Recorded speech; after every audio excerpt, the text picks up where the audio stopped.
ಮೊದಲನೇದಾಗಿ ನಮ್ಮ ಗುರುಗಳಾದ ಬ್ರಹ್ಮಶ್ರೀ ಪಿತಾಮಹ ಡಾಕ್ಟರ್ ಸುಭಾಷ್ ಪತ್ರೇಜಿ ಗುರುಗಳಿಗೆ ಮತ್ತು ನಮ್ಮ ಗುರು ಮಾತೆ ಸ್ವರ್ಣಮಾಲ ಮಾತುಶ್ರೀ ಪಾದಗಳಿಗೆ ವಂದಿಸುತ್ತಾ, ಅದೇ ರೀತಿ ತಟವರ್ತಿ ವೀರ ರಾಘವ ಮತ್ತು ರಾಜಲಕ್ಷ್ಮಿ ಅಮ್ಮನವರ ಪಾದಗಳಿಗೆ ವಂದಿಸುತ್ತಾ, ಮತ್ತು ನಮಗೆ ಜನ್ಮ ಕೊಟ್ಟ ತಂದೆ ತಾಯಿಗಳ ಪಾದಗಳಿಗೆ ವಂದಿಸುತ್ತಾ, ಹಾಗೂ ಈ ಒಂದು ಜೂಮ್ ಕ್ಲಾಸ್ ಅಲ್ಲಿ ಹಾಜರಾದಂತ ಎಲ್ಲ ಆತ್ಮ ಬಂಧುಗಳ ಪಾದಗಳಿಗೆ ವಂದಿಸುತ್ತಾ, ನನ್ನ ಹೆಸರು ಚಂದ್ರಶೇಖರ್ ಅಂತೇಳಿ, ನಾವು ಬಳ್ಳಾರಿಯಿಂದ ನಾನು ಈ ಒಂದು ಸೆಷನ್ ಮಾಡ್ತಾ ಇದ್ದೀನಿ. ನಾನು ಧ್ಯಾನಕ್ಕೆ ಬಂದು 5 ವರ್ಷ ಆಯಿತು. ನಾವು ಧ್ಯಾನಕ್ಕೆ ಬಂದ ಮೇಲೆ ನಮ್ಮಲ್ಲಿ ಸಾಕಷ್ಟು ಬದಲಾವಣೆ ಆಯ್ತು ಅಂತೇಳಿ ಹೇಳಕ್ ಇಷ್ಟಪಡ್ತೀನಿ. ಹೊಸ ಒಂದು ಪುನರ್ಜನ್ಮನೇ ಆಯ್ತು ನಮ್ಗೆ ಧ್ಯಾನಕ್ಕೆ ಬಂದ್ಮೇಲೆ. ಮಾಸ್ಟರ್ಸ್, ಈಗ ನನ್ನ ಟಾಪಿಕ್ ಬಂದ್ಬಿಟ್ಟು ಕರ್ಮ ಸಿದ್ಧಾಂತ. ಕರ್ಮ ಸಿದ್ಧಾಂತದ ಬಗ್ಗೆ ಕೆಲವು ಅನಿಸಿಕೆಗಳನ್ನ ನಾನಲ್ಲಿ ಹೇಳಕ್ ಇಷ್ಟಪಡ್ತೀನಿ. ಓಕೆ ಮೇಡಮ್, ಸ್ಟಾರ್ಟ್ ಮಾಡ್ಬೋದಲ್ಲ? ಶುರು ಮಾಡಿ ಸರ್. ಈ ಸೃಷ್ಟಿಯಲ್ಲಿ ಕೆಲವು ಸಿದ್ಧಾಂತಗಳಿವೆ, ಕೆಲವು ನಿಯಮಗಳೊಂದಿಗೆ ಸೃಷ್ಟಿ ನಡೀತಾ ಇದೆ. ಸೃಷ್ಟಿಯಲ್ಲಿ ಕೆಲವು ಸಿದ್ಧಾಂತಗಳೊಂದಿಗೆ, ಕೆಲವು ನಿಯಮಗಳೊಂದಿಗೆ ಈ ಒಂದು ಸೃಷ್ಟಿ ನಡೀತಾ ಇದೆ. ಈ ಸೃಷ್ಟಿಯಲ್ಲಿ ಜೀವಿಸುತ್ತಿರುವ ಪ್ರತಿಯೊಬ್ಬ ಜೀವಿಯು ಹಾಗೂ ಮನುಷ್ಯನು ಈ ಸೃಷ್ಟಿ ಸಿದ್ಧಾಂತಗಳಿಗೆ, ನಿಯಮಗಳಿಗೆ ಅನುಗುಣವಾಗಿ ಜೀವಿಸಬೇಕು. ಸೃಷ್ಟಿಯಲ್ಲಿ ಏನ್ ನಿಯಮಗಳಿದಾವ, ಆ ಒಂದು ಸಿದ್ಧಾಂತಗಳಿಗೆ, ನಿಯಮಗಳಿಗೆ ಅನುಗುಣವಾಗಿ ನಾವು ಜೀವನ ಮಾಡಿದಾಗ ನಮ್ಮ ಜೀವನ ಚೆನ್ನಾಗಿರುತ್ತೆ ಅಂತೇಳಿ ನಾನು ಒಂದು ಹೇಳಕ್ ಇಷ್ಟಪಡ್ತೀನಿ. ಹಾಗೂ ಈ ಸೃಷ್ಟಿಯಲ್ಲಿ ಕೆಲವು ಧರ್ಮಗಳನ್ನು ಪಾಲಿಸ್ಬೇಕು. ಈಗ ನಾವು ನಮ್ಮ ದೇಶಕ್ಕೆ ಒಂದು ಸಂವಿಧಾನ ಅಂತ ಇದೆ. ನಮ್ಮ ದೇಶಕ್ಕೆ ಮೂಲ ಸಂವಿಧಾನದಲ್ಲಿ ಏನು ಅಂಶಗಳಿದಾವ, ಆ ಸಂವಿಧಾನದ ಮುಖಾಂತರವಾಗಿ ನಾವು ನಮ್ಮ ಭಾರತದ ದೇಶ ಪ್ರಜೆಗಳೆಲ್ಲರೂ ನಾವು ಜೀವನ ಮಾಡ್ಬೇಕಾಗುತ್ತೆ. ಅದೇ ರೀತಿ ಈ ಸೃಷ್ಟಿಯಲ್ಲಿ ಜೀವನ ಮಾಡ್ತಕ್ಕಂಥ ಎಲ್ಲಾ ಪ್ರತಿಯೊಬ್ಬ ವ್ಯಕ್ತಿಯು ಸೃಷ್ಟಿಯ ನಿಯಮಗಳಿಗೆ, ಧರ್ಮಗಳಿಗೆ, ಸಿದ್ಧಾಂತಗಳಿಗೆ ಅನುಗುಣವಾಗಿ ಜೀವನ ಮಾಡ್ಬೇಕಾಗುತ್ತೆ. ಈ ಕರ್ಮ ಸಿದ್ಧಾಂತವನ್ನು ಪ್ರತಿಯೊಬ್ಬರು ಜೀವನಕ್ಕೆ ಸಂಬಂಧಿಸಿದಂತೆ ಕಾರಣ ಕರ್ಮಗಳನ್ನು ಮಾಡದೆ ಇರುವುದಿಲ್ಲ. ಪ್ರತಿಯೊಬ್ಬ ವ್ಯಕ್ತಿಯು, ಭೂಮಿ ಮೇಲೆ ಬಂದಂತ ವ್ಯಕ್ತಿಯು, ನಮ್ಮ ಏನು ಪ್ರಣಾಳಿಕೆ ಇದೆ ಆ ಪ್ರಣಾಳಿಕೆ ಆಧಾರವಾಗಿ ನಾವು ಇಲ್ಲಿ ಕರ್ಮಗಳನ್ನು ಮಾಡಲೇಬೇಕಾಗ್ತದೆ. ಕರ್ಮಗಳನ್ನು ಬಿಟ್ಟು ನಾವು ಕೂಡಕ್ಕಾಗೋದಿಲ್ಲ. ಎಷ್ಟೋ ಅನೇಕ ಜನ, ಇವು ನನ್ನನ್ನೇ ತಗೊಳ್ಳಿ, ಈ ನಾನು ಧ್ಯಾನಕ್ಕೆ ಬರೋಕ್ಕಿಂತ ಮುಂಚಿತವಾಗಿ ಕರ್ಮ ಸಿದ್ಧಾಂತದ ಬಗ್ಗೆ ನನಗೆ ಜ್ಞಾನನೇ ಇದ್ದಿಲ್ಲ. ಕರ್ಮ ಸಿದ್ಧಾಂತದ ಬಗ್ಗೆ ನನಗೆ ಏನು ಗೊತ್ತಿದ್ದಿಲ್ಲ. ಯಾವಾಗ ನಾವು ಧ್ಯಾನಕ್ಕೆ ಬಂದ್ಮೇಲೆ ನಾವು ಧ್ಯಾನ ಮಾಡ್ತಾ ಮಾಡ್ತಾ ಮಾಡ್ತಾ ನಮ್ಮಲ್ಲಿ ಈ ಒಂದು ಜ್ಞಾನ ಆಯ್ತು, ಜ್ಞಾನ ಬೆಳೀತಾ ಬಂತು. ಆಮೇಲೆ ನಮ್ಮ ಗುರುಗಳಾದ ಸುಭಾಷ್ ಪತ್ರಿ ಸಹ ಈ ಒಂದು ಸತ್ಸಂಗ ಕೇಳ್ತಾ, ಆಮೇಲೆ ಜೂಮ್ ಅಲ್ಲಿ ಕ್ಲಾಸಸ್ ಕೇಳ್ತಾ, ಅದೆಲ್ಲ ಕೇಳ್ತಾ ಇದ್ದಾಗ ಈ ಕರ್ಮ ಸಿದ್ಧಾಂತದ ಬಗ್ಗೆ ನಮಗೆ ಸ್ವಲ್ಪ ಅದ್ರ ಬಗ್ಗೆ ವಿಷಯ ಗೊತ್ತಾಗ್ತಾ ಬಂತು. ಆ ವಿಷಯ ಗೊತ್ತಾಗ್ತಾ ಬಂದಂಗೆಲ್ಲ ಏನ್ ಮಾಡಿದ್ವಿ, ನಾವು ಸಹ ಕೆಲವು ನಮ್ಮಲ್ಲಿ ನಮ್ಮ ಜೀವನದಲ್ಲಿ ಅನೇಕ ಸುಧಾರಣೆ ತಂದ್ಕೊಂಡ್ವಿ. ನಾವು ಈ ಕರ್ಮ ಸಿದ್ಧಾಂತದ ಬಗ್ಗೆ ನಮ್ಗೆ ಏನು ಗೊತ್ತಿದ್ದಿಲ್ಲ. ನಾವು ಆಡಿದ್ದೇ ಆಟ, ಮಾಡಿದ್ದೇ ಕೆಲಸ, ಹೇಗ್ ಬೇಕಾದಾಗ ಜೀವನ ಮಾಡ್ತಾ ಇದ್ವಿ. ನಮ್ ಗುರುಗಳು ತಿಳಿಸ್ತಾರ ಈ ಸಂಕಲ್ಪ ಶಕ್ತಿ ಸಂಕಲ್ಪ ಸಿದ್ಧಿ ಸ್ಪೀಚ್ ಅಲ್ಲಿ, ಮಾನವನು ತನ್ನ ಜೀವನವನ್ನು ಅಸ್ತವ್ಯಸ್ತ ಮಾಡ್ಕೊಳ್ತಾ ಇದ್ದಾನ ಅಂತ ತಿಳಿಸ್ತಾರ. ಜೀವನವನ್ನು ದುರ್ಬಲ ಮಾಡ್ಕೊಂಡು ಜೀವನ ಮಾಡ್ತಾ ಇದ್ದಾನ ಅಂತ ತಿಳಿಸ್ತಾರ. ಅದೇ ರೀತಿ ನಾವು ಸಹ ಧ್ಯಾನಕ್ಕೆ ಬರೋದಕ್ಕಿಂತ ಮುಂಚಿತವಾಗಿ ನಮ್ಮ ಜೀವನವನ್ನು ಅಸ್ತವ್ಯಸ್ತ ಮಾಡ್ಕೊಂಡಿದೀವಿ. ಏನೋ ಭೂಮಿ ಮೇಲೆ ಬಂದಿದೀವಿ, ಜೀವನ ಮಾಡ್ಬೇಕು. ನಮ್ಮ ಸುತ್ತಮುತ್ತ ವಾತಾವರಣ ಹೇಗಿದೆ ಅದಕ್ಕೆ ತಕ್ಕಾಗೆ, ಆ ಒಂದು ವಾತಾವರಣ ತಕ್ಕಾಗೆ ನಾವು ಜೀವನ ಮಾಡ್ತಾ ಇದ್ವಿ. ಯಾವಾಗ ನಾವು ಧ್ಯಾನಕ್ಕೆ ಬಂದ್ಮೇಲೆ ಈ ಒಂದು ನಮ್ಮಲ್ಲಿ ಬದಲಾವಣೆ ಆದಂಗೆಲ್ಲ ಈ ನಾವು ಮಾಡೋ ಜೀವನ ಅಲ್ಲ, ಇದು ನಾವು ಭೂಮಿ ಮೇಲೆ ಬಂದಿದ್ವಿ ಅಂತ ಏನು ವಿಶೇಷವಾಗಿ ಬಂದಿದ್ವಿ. ಒಂದು ಪ್ರಣಾಳಿಕೆ ಇದೆ ನಮಗೆ ಜೀವನದಲ್ಲಿ. ಈಗ ಒಂದು ಎಕ್ಸಾಂಪಲ್, ಈಗ ನಮ್ಮ ದೇಶದಲ್ಲಿ ಚುನಾವಣೆಗಳು ಆಗ್ತವೆ. ಚುನಾವಣೆ ಆದಾಗ ಒಂದು ಬಿಜೆಪಿನ ಒಂದು ಪ್ರಣಾಳಿಕೆ ಇಟ್ಕೊಂಡು ಚುನಾವಣೆಗೆ ಹೋಗುತ್ತೆ. ಅದೇ ರೀತಿ ಕಾಂಗ್ರೆಸ್ ಪಕ್ಷನೂ ಒಂದು ಪ್ರಣಾಳಿಕೆ ಇಟ್ಕೊಂಡು ಒಂದು ಜನಗಳ ಹತ್ರ ಹೋಗುತ್ತೆ. ಮತ್ತೊಂದು ಪಕ್ಷ ಒಂದು ಪ್ರಣಾಳಿಕೆ ಇಟ್ಕೊಂಡು ಜನಗಳ ಹತ್ರ ಹೋಗುತ್ತೆ. ಆ ಪ್ರಣಾಳಿಕೆ ಯಾವ ರೀತಿ ಇದೆನೋ ಅದೇ ರೀತಿ ನಮ್ಮ ಜೀವನದಲ್ಲಿ ಸಹ ಪ್ರತಿಯೊಬ್ಬ ವ್ಯಕ್ತಿಗೂ ಪ್ರಣಾಳಿಕೆಯ ಮುಖಾಂತರ ನಾವು ಜೀವನ ಮಾಡ್ಬೇಕ ಅಂತೇಳಿ ನನಗೆ ಧ್ಯಾನಕ್ಕೆ ಬಂದ್ಮೇಲೆ ಗೊತ್ತಾಗಿತ್ತು. ಆ ಪ್ರಣಾಳಿಕೆಯನ್ನ ನಾವು ಗೊತ್ತು ಮಾಡ್ಕೊಂಡ್ಮೇಲೆನೆ ನಮ್ಮ ಜೀವನವನ್ನು ಒಂದು ಪ್ರಯತ್ನ ಮಾಡ್ತಾ ಇದ್ವಿ. ಈಗಲೂ ಇನ್ನ ನಾವಿನ್ನ 100% ಆಗಿಲ್ಲ. ಆ ಒಂದು ದಾರಿಯಲ್ಲಿ ನಾವು ಪ್ರಯತ್ನ ಮಾಡ್ತಾ ಇದೀವಿ. ನಾವಿಲ್ಲಿ ಮುಖ್ಯವಾಗಿ ನಾವು ಜೀವನದಲ್ಲಿ ಕರ್ಮ ಸಿದ್ಧಾಂತಕ್ಕೆ ಪ್ರಾಮುಖ್ಯತೆ ಕೊಟ್ಟಿದ್ದಿಲ್ಲ ನಾನು. ಯಾವಾಗಾದ್ರೆ ನಾವು ಧ್ಯಾನಕ್ಕೆ ಬಂದ್ಮೇಲೆ ಕರ್ಮ ಸಿದ್ಧಾಂತಕ್ಕೆ ಒಂದು ಪ್ರಾಮುಖ್ಯತೆಯನ್ನು ಕೊಟ್ಟಿವಿ. ಕರ್ಮ ಸಿದ್ಧಾಂತ ಎನ್ನುವುದ್ರ ಬಗ್ಗೆ ಈ ವಿಷಯ ಇದೆ ಅಂತನೂ ನಮ್ಗೆ ಗೊತ್ತಾಯ್ತು. ನಾವಿಲ್ಲಿ ಒಂದು ಎಕ್ಸಾಂಪಲ್ ನೋಡೋದ್ರಿಗಿನ ಒಂದು ಪಕ್ಷಿ ಜೀವಂತವಾಗಿರುವಾಗ ಇರುವೆಗಳು ಪಕ್ಷಿ ಬದುಕಿರೋ ಇರುವೆಗಳು ತಿಂತತೆ. ಆದ್ರೆ ಅದೇ ಪಕ್ಷಿ ಸತ್ತು ಹೋದ್ಮೇಲೆ ಆ ಪಕ್ಷಿಯನ್ನು ಇರುವೆಗಳು ತಿಂತದೆ. ಆದ್ದರಿಂದ ಕಾಲ ಪರಿಸ್ಥಿತಿಗಳು ಯಾವಾಗ್ಲೂ ಬದಲಾಗ್ಬೋದು. ಯಾರನ್ನು ನಾವು ಕೀಳಾಗಿ ಕಾಣಬಾರ್ದು, ಯಾರನ್ನು ಹಿಂಸಿಸಬಾರ್ದು ಅಂತೇಳಿ ನಮ್ಗೆ ಗೊತ್ತಿದ್ದಿಲ್ಲ. ಪ್ರಾಣಿ ಹಿಂಸೆ ಮಾಡೋದೊಂದೇ ನಾವು ಹಿಂಸೆ ಅಂತ ಅನ್ಕೊಂಡಿದ್ವಿ. ಒಬ್ಬ ವ್ಯಕ್ತಿಗೆ ಮನಸ್ಸಿಗೆ ನೋವಾಗೋ ರೀತಿ ನಾವು ಬೈದಾಗನು ಅದನ್ನು ಒಂದು ರೀತಿ ಹಿಂಸೆ ಅಂತ. ಅದು ನಮ್ ಧ್ಯಾನಕ್ಕೆ ಬಂದ್ಮೇಲೆ ಗೊತ್ತಾಯ್ತು. ನಾವು ಮಾಂಸಾಹಾರಿಗಳಾಗಿದ್ವಿ. ನಾವು ಗೊತ್ತಿದ್ದಿಲ್ಲ ನಮ್ಗೆ. ಅದೇ ಒಂದು ನಮ್ಮ ಪೂರ್ವಜರಿಂದ ಅದೇ ಸಂಪ್ರದಾಯ ಇತ್ತು. ಅದನ್ನ ನಾವು ಅಳವಡಿಸ್ಕೊಂಡೇ ಬಂದ್ವಿ. ನಾವು ಧ್ಯಾನಕ್ಕೆ ಬಂದ ಮೇಲೆ ವಿತಿನ್ 6 months ಒಳಗಡೆ ಟೋಟಲ್ ನಮ್ಮ ಫ್ಯಾಮಿಲಿ ಎಲ್ಲ ನಾವು ಸಸ್ಯಾಹಾರಿಗಳಾದ್ವಿ. ನಮ್ಮ ಜೀವನದಲ್ಲಿ ಅತ್ಯಂತ ಆದಂತ ಒಂದು ದೊಡ್ಡ ಬದಲಾವಣೆ ಅಂದ್ರೆ 6 months ಅಲ್ಲಿ ನಾವು, ನಮ್ಮ ತಾಯಿ, ನಮ್ಮ ಮಿಸ್ಸಸ್ಸು ನಾವು ಸಸ್ಯಾಹಾರಿಗಳಾದ್ವಿ. ಅದಾದ್ಮೇಲೆ ವಿತಿನ್ 1 year ಒಳಗಡೆ ಇಬ್ಬರು ನಮ್ಮ ಅಕ್ಕನರು, ಇಬ್ಬರು ಭಾವನರು, ಅಕ್ಕನ ಮಕ್ಕಳು, ನಮ್ಮ ಅಣ್ಣ, ನಮ್ಮ ಅತ್ತಿಗೆ, ಟೋಟಲ್ ನಾವು 4 ಫ್ಯಾಮಿಲಿಗಳು ಧ್ಯಾನಿಗಳಾಗಿದ್ದೀವಿ. 4 ಫ್ಯಾಮಿಲಿಗಳು ಸಸ್ಯಾಹಾರಿಗಳಾಗಿದ್ದೀವಿ ಅನ್ನೋದೇ ಒಂದು ನಮ್ಮ ಒಂದು ಜೀವನದಲ್ಲಿ ಅತ್ಯಂತ ಒಂದು ಬದಲಾವಣೆಯ ಒಂದು ಆ ದಿಕ್ಕು ಬಂತು ನಮ್ಮಲ್ಲಿ. ಹಿಂಸೆ ಮಾಡ್ಬಾರ್ದಂತ ಅಂತ ಇದ್ವಿ. ಪ್ರಾಣಿ ಹಿಂಸೆ ಅಷ್ಟೇನೆ ಅಂತ ಅನ್ಕೊಂಡಿದ್ವಿ. ಅದಾದ್ಮೇಲೆ ಒಬ್ಬ ವ್ಯಕ್ತಿಗೆ ಮನಸ್ಸಿಗೆ ನೋವಾಗ ರೀತಿನೂ ಮಾತಾಡೋದನ್ನು ತಪ್ಪು ಅಂತಾನು ಗೊತ್ತಾಯ್ತು. ಅದನ್ನು ನಾವು ಬದಲಾವಣೆ ತಂದ್ಕೊಂಡ್ವಿ. ನಮಗಿಂತ ಪ್ರಕೃತಿಯಲ್ಲಿ ಶಕ್ತಿಯುತವಾದ ಇದೆ ಎನ್ನುವುದನ್ನು ನಾವು ತಿಳಿದುಕೊಂಡು ಜೀವನ ಮಾಡ್ಬೇಕಾಗ್ತದೆ. ಉದಾಹರಣೆಗೆ ಒಂದು ಮರವು 10 ಲಕ್ಷ ಬೆಂಕಿ ಕಡ್ಡಿಗಳನ್ನು ತಯಾರು ಮಾಡಬಹುದು. ಒಂದು ಮರದಿಂದ ನಾವು 10 ಲಕ್ಷ ಮರದ ಕಡ್ಡಿಗಳನ್ನು ತಯಾರು ಮಾಡಬಹುದು. ಅದೇ ರೀತಿ ಒಂದು ಕಡ್ಡಿ 10 ಲಕ್ಷ ಮರಗಳನ್ನು ಸಹ ಸುಡಬಹುದು. ಪ್ರಕೃತಿಯಲ್ಲಿ ಎಷ್ಟು ವಿಚಿತ್ರ ಇದೆ ನೋಡಿ.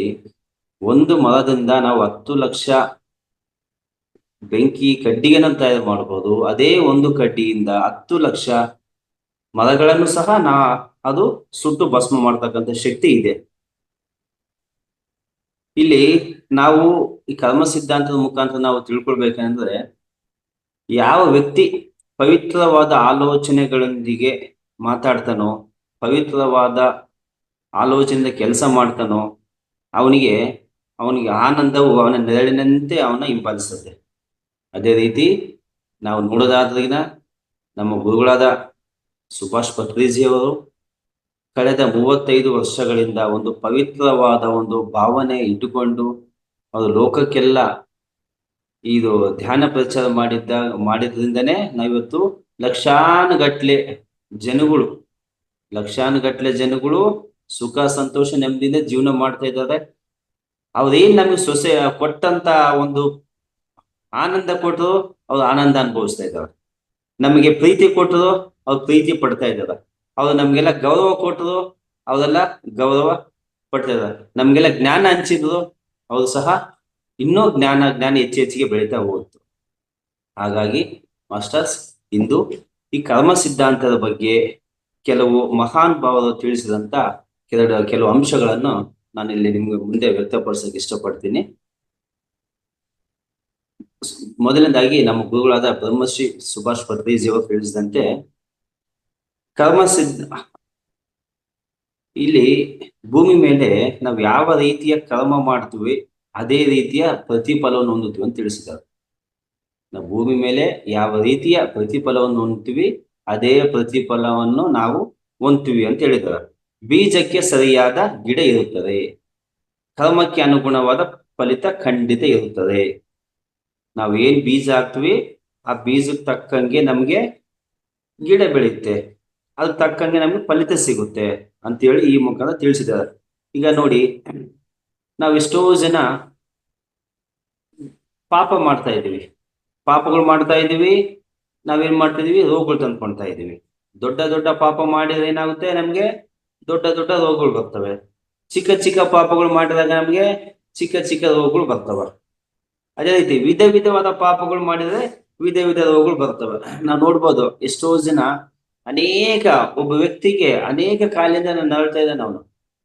ಅವನಿಗೆ ಯಾಕ ಇವತ್ತು ಆ ವ್ಯಕ್ತಿ ವಿಧ ವಿಧವಾದ ಒಂದು ಕಾಯಿಲೆಯಿಂದ ಅನುಭವಿಸ್ತದೇನಪ್ಪ ಅಂತಂದ್ರೆ, ಅವನು ಮಾಡಿದಂತ ಜನ್ಮ ಜನ್ಮಾಂತರ ಮಾಡಿದಂತ ವಿಧ ವಿಧ ಕರ್ಮಗಳ ಮುಖಾಂತರವಾಗಿ ಅವನು ವಿಧ ವಿಧ ಪಾಪಗಳನ್ನು ಅನುಭವಿಸ್ತಾ ಇದ್ದೇವೆ ಅಂತಂದೇಳಿ ನಮ್ಗೆ ಕರ್ಮ ಸಿದ್ಧಾಂತದ ಮುಖಾಂತರ ನಮ್ಗೆ ತಿಳಿತೈತೆ. ಮತ್ತೊಂದು, ಪ್ರಾಣಿ ಬಲಿ ಎನ್ನುವುದು ಮಾನವ ಕುಲದ ಮಹಾ ಪಾಪ ಕರ್ಮ. ಅತ್ಯಂತ ಒಂದು ಪ್ರಾಣಿ ಬಲಿ ಇದೆಯಲ್ಲ, ಅದು ಅತ್ಯಂತ ಒಂದು ಪಾಪ. ಈ ಪಾಪ ಆಹಾರದಿಂದನೇ ನಮ್ಗೆ ಅನೇಕ ಅನಾಹುತಗಳಿಗೆ ನಾವು ಗುರಿಯಾಗ್ತಾ ಇದೀವಿ. ಆದ್ದರಿಂದ ಗುರುಗಳು ಯಾವಾಗ್ಲೂ ತಿಳಿಸ್ತಾರೆ, ಯಾವಾಗ್ಲೂ ನೀವು ಸಸ್ಯಾಹಾರಿಗಳಾಗಿರೋದನ್ನೇ ತಿಳಿಸ್ತಾರೆ. ಮತ್ತೊಂದು ಮಹಾನ್ ಭಾವದ ಶ್ರೀಕೃಷ್ಣ ಪರಮಾತ್ಮ ನಾವು ಎಕ್ಸಾಂಪಲ್ ನೋಡೋದಾದ್ರಿಗಿನ, ಯಾರು ಯಾವ ಕರ್ಮ ಮಾಡಿದ್ರೆ ಆ ಕರ್ಮ ಫಲವನ್ನು ಅನುಭವಿಸ್ತೀವಿ ಅಂತ ತಿಳಿಸಿದ್ದಾರೆ. ಶ್ರೀಕೃಷ್ಣ ಭಗವಾನ್ ತಿಳಿಸಿದಂತೆ, ನಾವು ಒಬ್ಬ ವ್ಯಕ್ತಿಗೆ ಒಳ್ಳೆಯದು ಮಾಡಿದಾಗ ನಾವು ಒಳ್ಳೆಯ ಫಲಿತಾಂಶವನ್ನು ಅನುಭವಿಸ್ತೀವಿ. ಒಬ್ಬ ವ್ಯಕ್ತಿಗೆ ಕೆಟ್ಟದನ್ನು ಬಯಸಿದಾಗ ನಾವು ಕೆಟ್ಟ ಫಲಿತಾಂಶವನ್ನು ಅನುಭವಿಸ್ತೀವಿ. ನಾವು ಎಲ್ಲರಿಗೂ ಆನಂದ ಉಂಟು ಮಾಡ್ಬೇಕು ಅಂತ ತಿಳ್ಕೊಳ್ಳಿ, ಅವಾಗ ಏನಾಗುತ್ತೆ, ನಮಗೆ ಆನಂದ ಆಗುತ್ತೆ. ನನಗೆ ಒಂದು ಆಸೆ ಇತ್ತು, ನಮ್ಮ ಕುಟುಂಬದಲ್ಲಿ ಸುಖ ಶಾಂತಿ ನೆಮ್ಮದಿಯಿಂದ ಇರ್ಬೇಕು, ನಾವೆಲ್ಲರೂ ಆನಂದವಾಗಿ ಜೀವನ ಮಾಡ್ಬೇಕು ಅಂತೇಳಿ ನಂದು ಒಂದು ಸಂಕಲ್ಪ ಇತ್ತು. ಯಾವಾಗ್ನಿಂದ ಇತ್ತು, ಕಳೆದ 20 ವರ್ಷಗಳಿಂದ ಆ ಸಂಕಲ್ಪ ಇತ್ತು. ಆ ಒಂದು ನಮ್ಮ ಮನೇಲಿ ಇರ್ತಕ್ಕಂಥ ಅಜ್ಞಾನ, ನಮ್ಮ ಮನೇಲಿ ಇರ್ತಕ್ಕಂಥ ಮೂಢನಂಬಿಕೆಗಳು, ಅದನ್ನೆಲ್ಲ ನಾನು ಏನ್ ಮಾಡ್ತಾ ಇದ್ದೆ, ನಾನು ವಿರೋಧ ಮಾಡ್ತಾ ಇದ್ದೆ. ಆ ವಿರೋಧ ಮಾಡ್ತಾ ಇದ್ದಾಗ ನಾನು ಹೇಳಿದ್ದೆ, ನನ್ನ ಮಾತು ಕೇಳ್ತಾ ಇದ್ದೆ ನಮ್ಮ ಮನೆಯಲ್ಲಿ. ನಾನು ಏನ್ ಮಾಡಿದೆ, ಓಹೋ ಇದಕ್ಕೆ ಒಂದು ಒಳ್ಳೆ ಮಾರ್ಗ ಹುಡುಕ್ತಾ ಇದ್ದೆ. ಆ ಒಳ್ಳೆ ಮಾರ್ಗ ಹುಡುಕ್ತಾ ಇದ್ದಾಗೆ ನನಗೆ 2019ನೇ ಇಸ್ವಿಯಲ್ಲಿ ನನಗೆ ಈ ಒಂದು ಧ್ಯಾನ ಪರಿಚಯ ಆಯ್ತು. ಈ ಧ್ಯಾನ ಪರಿಚಯ ಆದ್ಮೇಲೆ ಏನಾಯ್ತು, ನನ್ನ ಒಂದು ಸಂಕಲ್ಪ ಏನಿತ್ತು, ಆ ಸಂಕಲ್ಪದಿಂದ ನಮ್ಮ ನಮ್ಮ ತಾಯಿ, ನಮ್ಮ ಮಿಸ್ಸಸ್ಸು ಎಲ್ಲ ನಾವು ಪಿರಮಿಡ್ ಹೋಗ್ತಾ ಇದ್ವಿ. ಅಲ್ಲಿ ಪಿರಮಿಡ್ಗೆಲ್ಲ ಹೋಗಿ ಅವ್ರ ಕ್ಲಾಸಸ್ ಕೇಳ್ತಾ ಕೇಳ್ತಾ ಕೇಳ್ತಾ ಅವರಲ್ಲಿ ಒಂದು ಪರಿವರ್ತನೆ ಹೊಂದಿ, ಆಗೇನಾಯ್ತು, ನಾನು ಹೇಳೋದು ಕಡಿಮೆ ಆಯ್ತು. ಆಗ ಅವರಿಗೆ ಅರ್ಥ ಆಯ್ತು, ನಾನೇನ್ ನಮ್ಮ ಮನೇಲಿ ಆನಂದ ಒಂದು ಬಯಸ್ಬೇಕಂತ, ಆನಂದವಾಗಿ ಇರ್ಬೇಕಂತ ಬಯಸ್ತಾ ಇದೀವಲ್ಲ, ಆ ಆನಂದ ನಮ್ಮ ಕುಟುಂಬದಲ್ಲಿ ಇದೆ. ಅದೇ ರೀತಿ ನಮ್ಮ ಗುರುಗಳು ಸುಭಾಷ್ ಪತ್ರಿಜಿ ಗುರುಗಳು ಆನಂದ ಹಂಚಿದ್ರು, ಇವತ್ತು ಆನಂದ ಅನುಭವಿಸ್ತಾ ಇದ್ದಾರೆ. ಒಬ್ಬ ವ್ಯಕ್ತಿಗೆ ನಾವು ಹಿಂಸೆ ಕೊಟ್ಟಾಗ, ಹಲ್ಲೆ ಮಾಡಿದಾಗ ಅದೇ ಒಂದು ಹಿಂಸೆ ನಮಗೆ ಆಗುತ್ತೆ. ಒಬ್ಬ ವ್ಯಕ್ತಿಗೆ ಅವಮಾನಿಸಿದಾಗ ನಾವು ಅವಮಾನಕ್ಕೆ ಒಳಪಡ್ತೀವಿ. ಒಬ್ಬ ವ್ಯಕ್ತಿಗೆ ಮೋಸ ಮಾಡಿದಾಗ ನಾವು ಸಹ ಮೋಸಕ್ಕೆ ಒಳಗಾಗ್ತೇವೆ. ನಾವು ಯಾರಿಗಾದ್ರೂ ನಷ್ಟ ಮಾಡಿದಾಗ ನಾವು ಸಹ ಜೀವನದಲ್ಲಿ ನಷ್ಟವನ್ನು ಅನುಭವಿಸ್ತೀವಿ. ಒಬ್ಬ ವ್ಯಕ್ತಿಗೆ ಕಷ್ಟ ಕೊಟ್ಟಾಗ ನಾವು ಕಷ್ಟಗಳ ಪಾಲಾಗ್ತೀವಿ. ಕರ್ಮ ಸಿದ್ಧಾಂತ, ನಾವು ಏನು ಮಾಡಿದ್ರೆ ಅದನ್ನೇ ನಾವು ಹೊಂದುತ್ತೇವೆ. ಇದು ಬಹಳ ಸ್ಪಷ್ಟವಾಗಿ ಪ್ರಕೃತಿಯಲ್ಲಿ ನಿಯಮ ಏನ್ ಹೇಳುತ್ತೆ, ನಾವೇನ್ ಮಾಡ್ತೀವಿ ಅದನ್ನೇ ನಮ್ಗೆ ಅನುಭವಿಸ್ತೀವಿ. ಶ್ರೀಕೃಷ್ಣ ಪರಮಾತ್ಮ ಹೇಳಿದಾಗೆ, ನಾವು ಭೂಮಿ ಮೇಲೆ ಏನು ಬೇಕಾದ್ರೂ ಹೊಂದೋದಕ್ಕೆ ಅವಕಾಶ ಇದೆ. ಏನು ಬೇಕಾದ್ರೂ ಹೊಂದೋದಕ್ಕೆ ಅವಕಾಶ ಇದೆ ಅಂತ ಅಂದಾಗ ನಾವೇನ್ ಮಾಡ್ಬೇಕು, ನಾವು ಏನ್ ಕೊಡ್ತೀವಿ ಅದನ್ನೇ ನಮ್ಗೆ ರಿಟರ್ನ್ ಆಗಿ ಬರುತ್ತೆ. ನಮ್ಮ ಜೀವನ ನಮ್ಮ ಕೈಯಲ್ಲೇ ಇದೆ. ನಮ್ಮ ಕ್ರಿಯೆಗಳಿಗೆ ಅನುಗುಣವಾಗಿ ನಾವು ಕರ್ಮಗಳನ್ನು ಅನುಸರಿಸಬೇಕಾಗ್ತದೆ. ನಮ್ಮ ಜೀವನ ನಮ್ಮ ಕೈಯಲ್ಲಿದೆ, ನಾವು ಹೇಗ್ ಬೇಕಾದ್ರೂ ಸೃಷ್ಟಿ ಮಾಡಿಕೊಳ್ಬೋದು. ನಮ್ಮ ಪತ್ರಿಜಿ ಗುರು ಹೇಳ್ದಂಗೆ, ನಿನ್ನ ವಾಸ್ತವಕ್ಕೆ ನೀವೇ ಸೃಷ್ಟಿಕರ್ತ ಅಂತ ಹೇಳ್ತಾರೆ. ಹಾಗೆ ಇವತ್ತು ನಮ್ಮ ಜೀವನಕ್ಕೆ ನಾವೇನ್ ಅನುಭವಿಸ್ತಾ ಇದೀವಿ ಅದಕ್ಕೂ ನಾವೇ ಕಾರಣ. ನಾವು ಮೊದಲು ಧ್ಯಾನಕ್ಕೆ ಬರೋದಕ್ಕಿಂತ ಮುಂಚಿತವಾಗಿ ಏನ್ ಮಾಡ್ತಾ ಇದೀವಿ, ಮತ್ತೊಬ್ಬರ ಮೇಲೆನೆ ದೂಷಣೆ ಮಾಡ್ತಾ ಇದ್ವಿ. ಆ ವ್ಯಕ್ತಿಯಿಂದ ಹೀಗಾದೆ, ಈ ವ್ಯಕ್ತಿಯಿಂದ ನಷ್ಟ ಹೋದೆ, ಆ ನಾನು ಹೀಗಾದೆ ಹಾಗಾದೆ ಅಂತಂದೇಳಿ ನಾವು ಮತ್ತೊಬ್ಬರ ಮೇಲೆ ದೂಷಣೆ ಮಾಡ್ತಾ ಇದ್ವಿ. ನಾವೀಗ ಧ್ಯಾನಕ್ಕೆ ಬಂದ್ಮೇಲೆ ನಮಗೆ ಗೊತ್ತಾಗಿದ್ದೇನೋ, ನನ್ನ ವಾಸ್ತವಕ್ಕೆ ನಾನೇ ಸೃಷ್ಟಿಕರ್ತ. ನಾನು ಮಾಡಿದ್ದನ್ನೇ, ನಾನು ಬಿತ್ತಿದ್ದನ್ನೇ ನಾನು ಬೆಳೀತಾ ಇದ್ದೀನಿ, ನಾನು ಅದನ್ನ ತಿಂತಾ ಇದ್ದೀನಿ. ಈಗ ಈ ನನ್ನ ಕಷ್ಟದಿಂದ ಹೊರಗಡೆ ಬರ್ಬೇಕಂದ್ರೆ ನಾನು ಏನ್ ಮಾಡ್ಕೊಳ್ಬೇಕು, ನಾವು ಧ್ಯಾನ ಸಾಧನೆ ಮಾಡ್ಕೋಬೇಕು. ಹೆಚ್ಚೆಚ್ಚಿ ಧ್ಯಾನ ಸಾಧನೆ ಮಾಡ್ಕೋಬೇಕು. ನಮ್ಮ ಕರ್ಮಗಳಿಂದ ನಾವು ಹೊರಗಡೆ ಬರಬೇಕು, ಬೇರೆ ದಾರಿನೇ ಇಲ್ಲ. ನಮಗೆ ಜೀವನದಲ್ಲಿ ಹಣ ಬೇಕಂತ ಅನ್ಕೊಳ್ಳಿ. ನಮಗೆ ಹೆಚ್ಚೆಚ್ಚಿಗೆ ಜೀವನದಲ್ಲಿ ಹಣ ಬೇಕಂದಾಗ ನಾವೇನ್ ಮಾಡ್ಬೇಕು, ಹಣವನ್ನು ದಾನ ಮಾಡ್ಬೇಕು. ನಮ್ಗೆ ಆಗೇನಾಗುತ್ತೆ, ನಮ್ಗೆ ಹಣವನ್ನು ಸಂಪಾದನೆ ಮಾಡುವ ಅರ್ಹತೆ ಬರುತ್ತೆ. ಹಣ ದಾನ ಮಾಡ್ಬೇಕಂದ್ರೆ ಸಿಕ್ಕರಿಗೆ ದಾನ ಮಾಡಂಗಿಲ್ಲ. ಭಗವದ್ಗೀತೆಯಲ್ಲಿ ತಿಳಿಸಿದಾಗೆ ನಾವು ದಾನ ಮಾಡಿದಂತ ಹಣ ಆ ವ್ಯಕ್ತಿ ಒಳ್ಳೆಯದಕ್ಕೆ ಬಳಸಿದಾಗ ಏನಾಗುತ್ತೆ, ಅದು ನಮ್ಗೆ ಒಳ್ಳೇದಾಗುತ್ತೆ. ಹಣ ದಾನ ಮಾಡೋದ್ರೆ, ಈಗ ನಾವು ನಮ್ಮ ಸೊಸೈಟಿಯಲ್ಲಿ ಎಷ್ಟೋ ಧ್ಯಾನ ಚಕ್ರಗಳು ನಡೀತಾ ಇದಾವ. ಇವತ್ತ ನಾವು ಕಳೆದ 4 ದಿನಗಳಲ್ಲಿ ಮಹಿಳಾ ಧ್ಯಾನ ಚಕ್ರ ನಮ್ಮ ಗುರುಗಳಲ್ಲಿ ಕಡತಲಲ್ಲಿ ಒಂದು ಪ್ರೋಗ್ರಾಮ್ ಆಗ್ತಾ ಇದೆ. ಆ ಪ್ರೋಗ್ರಾಮ್ಗೆ ಬೇಕಾದಷ್ಟು ಅಲ್ಲಿ ಎಷ್ಟೋ ಲಕ್ಷಾನುಗಟ್ಟಲೆ ಜನ ಅಲ್ಲಿ ಒಂದು ಧ್ಯಾನ ಮಾಡ್ತಾ ಇದ್ದಾರೆ. ಅಲ್ಲಿ ನಮ್ಗೆ ಏನಾಗುತ್ತೆ, ನಮ್ಗೆ ಹಣ ಬೇಕಂದಾಗ ಏನ್ ಮಾಡ್ಬೇಕು, ನಮ್ಮ ಜೀವನದಲ್ಲಿ ಹಣ ಹೆಚ್ಚಿಗೆ ಸಂಪಾದನೆ ಮಾಡ್ಬೇಕಂದಾಗ ನಾವು ಹಣವನ್ನು ದಾನ ಮಾಡ್ಬೇಕು.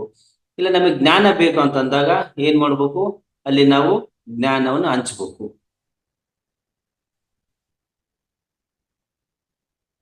ಹೀಗೆ ನಮ್ಗೆ ಜೀವನದಲ್ಲಿ ನಮ್ಗೆ ಏನು ಬೇಕು ಅಂದಾಗ ನಾವು ಅದನ್ನ ಬೆಳೆಸ್ತಾ ಹಂಚ್ತಾ ಹೋಗ್ಬೇಕಾಗುತ್ತೆ.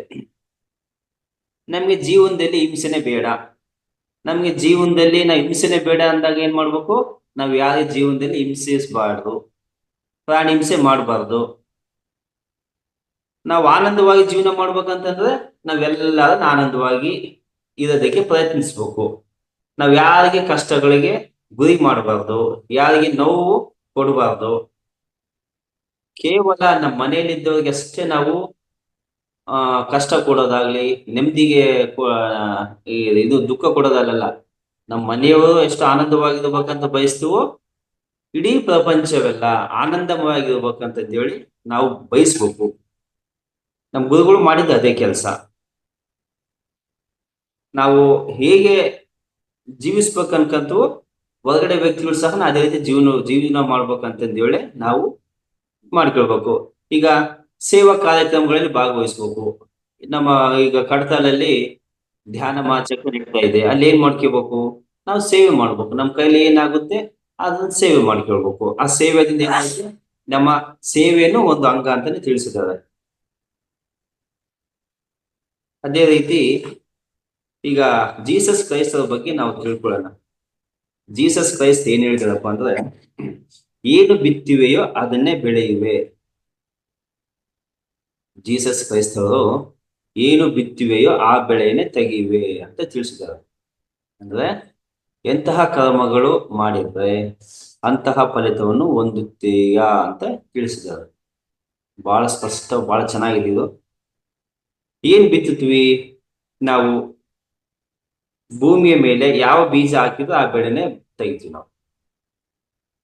ಉದಾಹರಣೆಗೆ ನಾವು ಮಾವಿನ ಸಸಿ ಹಾಕಿದಾಗ ನಾವೇನ್ ಮಾಡ್ತೀವಿ, ಮಾವಿನ ಫಲವನ್ನು ತಿಂತೀವಿ, ಮಾವಿನ ಹಣ್ಣು ತಿಂತೀವಿ. ತೆಂಗಿನ ಸಸಿ ಹಾಕಿದಾಗ ತೆಂಗಿನ ಫಲ ಸಿಗುತ್ತೆ. ನಾವು ಬೇವಿನ ಸಸಿ ಹಾಕಿದಾಗ ಬೇವಿನ ಕಾಯಿ ಸಿಗುತ್ತೆ ನಮ್ಗೆ. ಅದೇ ಮಾವಿನ ಸಸಿ ಹಾಕಿದಾಗ ನಮ್ಗೆ ಮಾವಿನ ಹಣ್ಣು ಸಿಗುತ್ತೆ, ರುಚಿ ರುಚಿಯಾದ ಹಣ್ಣು ತಿನ್ಬೋದು ನಾವು. ಅದೇ ಬೇವಿನ ಸಸಿ ಹಾಕಿದಾಗ ಏನಾಗುತ್ತೆ, ನಮ್ಗೆ ಆ ಬೇವಿನಕಾಯಿ ತಿನ್ನಕ್ಕಾಗಲ್ಲ ನಾವು. ಈಗ ನಾವು ಭತ್ತವನ್ನು ಹಾಕಿದ್ರೆ ಏನಾಗ್ತದೆ, ನಮ್ಗೆ ಭತ್ತ ಸಿಗುತ್ತೆ. ಅದೇ ರೀತಿ ಹುಲ್ಲಿನ ಬೀಜ ಹಾಕಿದಾಗ ಕೇವಲ ಹುಲ್ಲು ಮಾತ್ರ ಬೆಳೆಯುತ್ತೆ. ನಾವು ಭೂಮಿಯಲ್ಲಿ ಭತ್ತ ಹಾಕಿದಾಗ ನಮ್ಗೆ ಎಷ್ಟೋ ಲಕ್ಷ ಟನ್ನು ನಮಗೆ ಭತ್ತ ಸಿಗುತ್ತೆ. ಆ ಭತ್ತದಿಂದ ನಾವೆಲ್ಲರೂ ಚೆನ್ನಾಗಿ ಊಟ ಮಾಡ್ಕೊಳ್ಬೋದು. ಅದೇ ನಾವು ಹುಲ್ಲಿನ ಬೀಜ ಹಾಕಿದಾಗ ಲಕ್ಷಗಟ್ಟಲೆ ಹುಲ್ಲು ಬೆಳೆಯುತ್ತೆ, ಎಷ್ಟೋ ಟನ್ ಗಟ್ಲೆ. ಆ ಹುಲ್ಲಿಂದ ನಾವೇನು ಮಾಡಕ್ಕಾಗಲ್ಲ, ಹುಲ್ಲು ತಿನ್ನಕ್ಕಾಗಲ್ಲ ನಾವು. ಅದ ಆ ಆಲೋಚನೆ ನಮ್ಮಲ್ಲಿ ಇರ್ಬೇಕಾಗ್ತದೆ.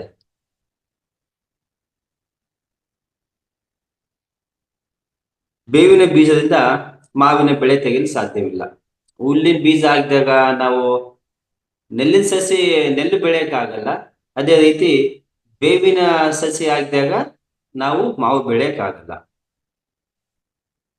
ಈ ಸೃಷ್ಟಿಯಲ್ಲಿ ಯಾವ ಕರ್ಮ ಮಾಡಿದ್ರೆ ಅಂತಹ ಫಲಿತವನ್ನೇ ಅನುಭವಿಸ್ತೀವಿ ನಾವು. ಸೃಷ್ಟಿಯಲ್ಲಿ ಯಾವ ಕರ್ಮಗಳನ್ನು ಮಾಡ್ತೀವಿ ಅಂತಹ ಫಲಿತವನ್ನೇ ಅನುಭವಿಸ್ತೀವಿ.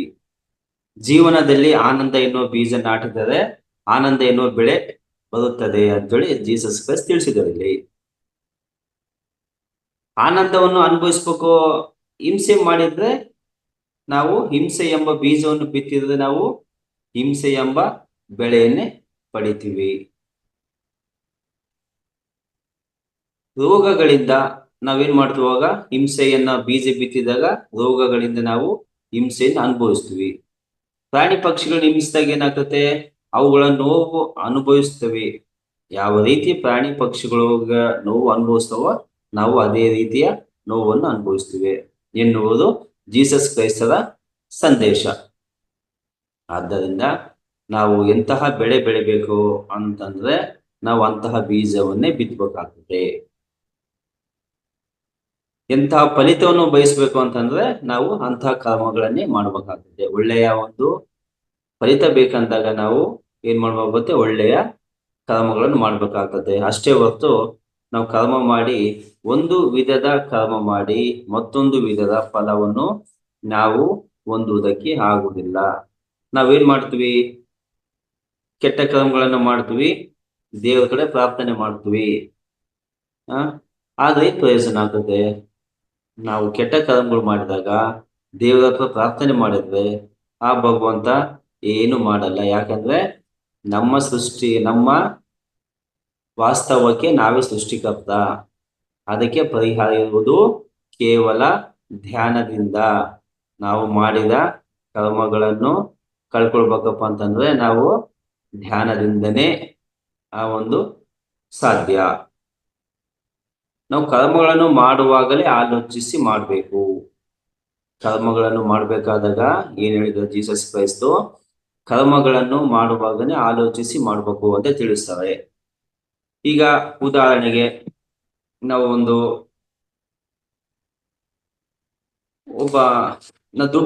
ನಾನು ದುಡ್ಡು ಒಂದು ಮನೆ ಕಟ್ಬೇಕು ಅಂದ್ಕೊಳ್ಳಿ. ನಾನು ಒಂದು ಮನೆ ಕಟ್ಬೇಕು. ಆ ಮನೆ ಕಟ್ಬೇಕು ಅಂತಂದಾಗ ಏನ್ ಮಾಡ್ಬೇಕಾಗುತ್ತೆ, ದುಡ್ಡು ಸಂಪಾದನೆ ಮಾಡ್ಬೇಕು. ಆ ದುಡ್ಡು ಸಂಪಾದನೆ ಮಾಡ್ಬೇಕು ಅಂತಂದ್ರೆ ಒಳ್ಳೆ ರೀತಿಯಿಂದ ನಾನು ದುಡ್ಡು ಸಂಪಾದನೆ ಮಾಡ್ಬೇಕು. ಅದೇ ಒಳ್ಳೆ ರೀತಿಯಿಂದ ದುಡ್ಡು ಸಂಪಾದನೆ ಮಾಡೋದ್ ಬಿಟ್ಕೊಂಡು ನಾನು ಅಧರ್ಮವಾಗಿ ದುಡ್ಡು ಸಂಪಾದನೆ ಮಾಡಿ ಮನೆಯನ್ನು ಕಟ್ಟಿಸಿದಾಗ ನನಗೆ ವಿಲಾಸಿ ಜೀವನ ಬೇಕಂತೇಳಿ ದುಡ್ಡು ದುಡಿಯದೇ ಒಂದು ಕೆಲಸ, ಅಧರ್ಮವಾಗಿ ದುಡಿತೀನೋ, ನಾನು ಮೋಸ ಮಾಡಿ ದುಡಿತೀನೋ ಅಂತೇಳಿ ಆಲೋಚನೆ ಮಾಡಲ್ಲ. ಕೆಲವು ವ್ಯಕ್ತಿಗಳು ವಿಲಾಸಿ ಜೀವನ ಮಾಡ್ತಕ್ಕಂಥವ್ರು. ಹಾಗೇನಾಗುತ್ತೆ, ಅಂತ ವ್ಯಕ್ತಿಗಳು ಕೊನೆಗೆ ಪಶ್ಚಾತ್ತಾಪ ಪಡ್ಬೇಕಾಗ್ತದೆ. ಕರ್ಮಗಳನ್ನು ಮಾಡುವಾಗ ಅದಕ್ಕೆ ಆಲೋಚಿಸಿ ಮಾಡಿ ಅಂತ ತಿಳಿಸಿದ್ದಾರೆ ಇಲ್ಲಿ ಜೀಸಸ್ ಕ್ರೈಸ್ತ. ಈಗ ಒಬ್ಬ ವ್ಯಕ್ತಿ ಮತ್ತೊಬ್ಬ ವ್ಯಕ್ತಿಯನ್ನು ಯಾವುದೋ ಒಂದು ಗಲಭೆ, ಏನೋ ಒಂದು ಅಚಾತುರ್ಯವಾಗಿ ಅವನು ಕೊಲೆ ಮಾಡಿಬಿಡ್ತಾನೆ. ಆ ಕೊಲೆ ಮಾಡಿದಾಗ ಏನಾಗುತ್ತೆ, ಆ ಕೊಲೆಯಿಂದ ಮುಂದೆ ಆಗೋ ಪರಿಣಾಮಗಳ ಬಗ್ಗೆ ಆಲೋಚಿಸದೆ ಕೊಲೆ ಮಾಡಿದಾಗ ಆ ವ್ಯಕ್ತಿ ಏನಾಗ್ತಾನ, ಜೀವನದಲ್ಲಿ ನರಕ ಯಾತನೆ ಅನುಭವಿಸ್ಬೇಕಾಗುತ್ತೆ. ಅವ ಜೈಲಿಗೆ ಹೋಗ್ಬೇಕಾಗುತ್ತೆ. ಜೈಲಿಯಲ್ಲಿ ಒಂಟಿಯಾಗಿ ಜೀವನ ಮಾಡ್ಬೇಕಾಗುತ್ತೆ. ಇಲ್ಲಿ ಹೊರಗಡೆ ಸ್ವತಂತ್ರವಾಗಿ ಜೀವನ ಮಾಡ್ತಕ್ಕಂಥ ವ್ಯಕ್ತಿ ಅಲ್ಲಿ 4 ಗೋಡೆಗಳ ಮಧ್ಯೆ ಕತ್ತಲ ಕೋಣೆಯಲ್ಲಿ ಜೀವನ ಮಾಡ್ಬೇಕಾಗುತ್ತೆ. ಆ ವ್ಯಕ್ತಿ ಏನಾದ್ರು ಕರ್ಮ ಮಾಡೋ ಸಮಯದಾಗ ಆಲೋಚನೆ ಮಾಡಿದ್ರೆ ಮುಂದೆ ಆಗೋ ಪರಿಣಾಮಗಳ ಬಗ್ಗೆ ಆಲೋಚನೆ ಮಾಡಿದ್ದೇ ಆಗಿದ್ರೆ ಆ ವ್ಯಕ್ತಿ ಅವನು ಈ ರೀತಿ ನರಕ ಅನುಭವಿಸ್ತಾ ಇದ್ದಿಲ್ಲ. ಕುಟುಂಬವನ್ನು ಬಿಟ್ಟು ಹೋಗ್ಬೇಕಾಗುತ್ತೆ. ಸಮಾಜದಲ್ಲಿ ಒಬ್ಬ ಕೊಲೆಗಾರ ಏನೋ ಒಂದು ಮುದ್ರೆ ಬೀಳುತ್ತೆ. ಇದೆಲ್ಲವುದು ಏನಾಗ್ತದೆ, ಕರ್ಮಗಳನ್ನು ಮಾಡುವಾಗಲೂ ಆಲೋಚಿಸದೆ ಮಾಡಿದಾಗ ಈ ರೀತಿಯ ಒಂದು ಫಲವನ್ನು ಅವರು ಅನುಭವಿಸ್ಬೇಕಾಗುತ್ತೆ. ಮತ್ತೊಂದು ನಾವು ಎಷ್ಟೋ ನೋಡ್ತಾ ಇದ್ದೀವಿ, ಒಬ್ಬ ಯುವಕ ಒಬ್ಬ ಯುವತಿ ತನ್ನ ತಿರಸ್ಕಾರ ಮಾಡಿದ ಅಂತೇಳಿ ಆಸಿಡ್ ಹಾಕೋದನ್ನ ನೋಡ್ತಾ ಇದ್ದೀವಿ. ಅವನು ಆಸಿಡ್ ಹಾಕೋದ್ರಿಂದ ಮುಂದೆ ಏನು ಪರಿಣಾಮ ಅನುಭವಿಸ್ಬೇಕಾಗುತ್ತೆ ನನ್ನ ಜೀವನದಲ್ಲಿ ಅಂತೇಳಿ ನಾವು ಆಲೋಚನೆ ಮಾಡದೆ ಈ ಒಂದು ಕರ್ಮ ಮಾಡಿದಾಗ ಏನಾಗುತ್ತೆ, ಅವನು ಸಮಾಜದಿಂದ ಹೊರಗೆ ಬೀಳ್ತಾನೆ. ಅದೇ ಪೊಲೀಸ್ ಸ್ಟೇಷನ್ಗೆ ಹೋಗಿ ಆ ಪೊಲೀಸ್ರಿಂದ ಅವನಿಗೆ ಹಿಂಸೆನೂ ಆಗುತ್ತೆ, ಶಿಕ್ಷೆನೂ ಆಗುತ್ತೆ, ಸಮಾಜದಲ್ಲಿ ಅವನ ಹೆಸರನ್ನು ಕಳ್ಕೊಳ್ತಾನ. ಇಷ್ಟೆಲ್ಲ ಅನಾಹುತಗಳಾಗ್ತವ ಯಾವಾಗ ಕರ್ಮಗಳನ್ನು ಆಲೋಚಿಸದೆ ಮಾಡಿದಾಗ ಈ ರೀತಿಯ ಒಂದು ಅನುಭವಿಸ್ಕೋ. ಅದನ್ನೇ ನಾವು ಕರ್ಮಗಳು ಮಾಡೋ ಸಮಯದಾಗ ಆಲೋಚಿಸಿ ಮಾಡಿದಾಗ ಈ ರೀತಿಯ ಪರಿಣಾಮಗಳ ಬಗ್ಗೆ ಆಲೋಚನೆ ಮಾಡಿದಾಗ ಏನಾಗುತ್ತೆ, ಆ ವ್ಯಕ್ತಿ ಜೀವನದಲ್ಲಿ ಕಷ್ಟವನ್ನು ತಂದುಕೊಳ್ಳೋದಿಲ್ಲ. ನಮ್ಮ ಭವಿಷ್ಯತ್ತು ಹೇಗಿರ್ಬೇಕಂತ ಬಯಸ್ತೀವೋ ಅಂತ ಕರ್ಮಗಳಲ್ಲಿ ನಾವು ಮಾಡ್ಬೇಕಾಗ್ತದೆ. ನಮ್ಮ ಭವಿಷ್ಯತ್ತು ಹೇಗಿರ್ಬೇಕು ಅಂತ ಬಯಸ್ತೀವೋ ಅದಕ್ಕೆ ಸಾರ ಹೇಳಿದ್ದು, ನಮ್ಮ ವಾಸ್ತವಕ್ಕೆ ನಾವು ಸೃಷ್ಟಿಕರ್ತರು. ನಮ್ಮ ಭವಿಷ್ಯ, ನಮ್ಮ ಗುರುಗಳಿಗೆ ಏನಿತ್ತು, ಅವರಿಗೆ ಪಿರಮಿಡ್ ಜಗತ್, ಧ್ಯಾನ ಜಗತ್, ಶಾಕಾಹಾರ ಜಗತ್ ಆಗ್ಬೇಕಂತ ಅನ್ನೋ ಒಂದು ಅವರಿಗೆ ಬಯಕೆ ಇತ್ತು. ಅವ್ರು ಏನ್ ಮಾಡಿದ್ರು, ಇಡೀ ಹಳ್ಳಿಗಳಿಗೆ ರಾಜ್ಯಗಳಿಗೆ ದೇಶಗಳಿಗೆ ಹೋಗಿ ಅವ್ರು ಏನ್ ಮಾಡಿದ್ರು, ಧ್ಯಾನ ಪ್ರಚಾರ ಮಾಡಿದ್ಕ ಅವ್ರು ಏನಾದ್ರು ಇವತ್ತು ನಮ್ಮ ಬ್ರಹ್ಮರ್ಷಿಗಳಾಗಿ ಒಳ್ಳೆ ಕರ್ಮಗಳು ಮಾಡಿದ್ದಕ್ಕೋಸ್ಕರನೇ ಇವತ್ತು ಅವರು ಭವಿಷ್ಯ ಹೀಗೆ ಇರ್ಬೇಕಂತಂದು ಹೇಳಿ ಬಯಸಿದ್ದಕ್ಕನೆ ಇವತ್ತು ಅವ್ರ ಭವಿಷ್ಯ ಉಜ್ವಲವಾಗ್ತಾ ಇದೆ. ಅವರಿಂದ ಎಷ್ಟೋ ಕುಟುಂಬಗಳು ಉಜ್ವಲವಾಗಿ ಜೀವನ ಮಾಡ್ತಾ ಇದ್ದಾರೆ. ಈಗ ಜಗತ್ತಿನಲ್ಲಿ ನಾವು ಮಾಡುವುದು ಒಂದು, ಬಯಸುವುದು ಮತ್ತೊಂದಂದ್ರೆ ಯಾವುದು ನಡೆಯಲ್ಲ. ನಾವು ಏನು ಜೀವನದಲ್ಲಿ ಹೀಗೆ ಇರ್ಬೇಕಂತ ಅನ್ಕೊಳ್ತೀವಿ ಅದನ್ನೇ ನಾವು ಮಾಡ್ಬೇಕಾಗ್ತದೆ.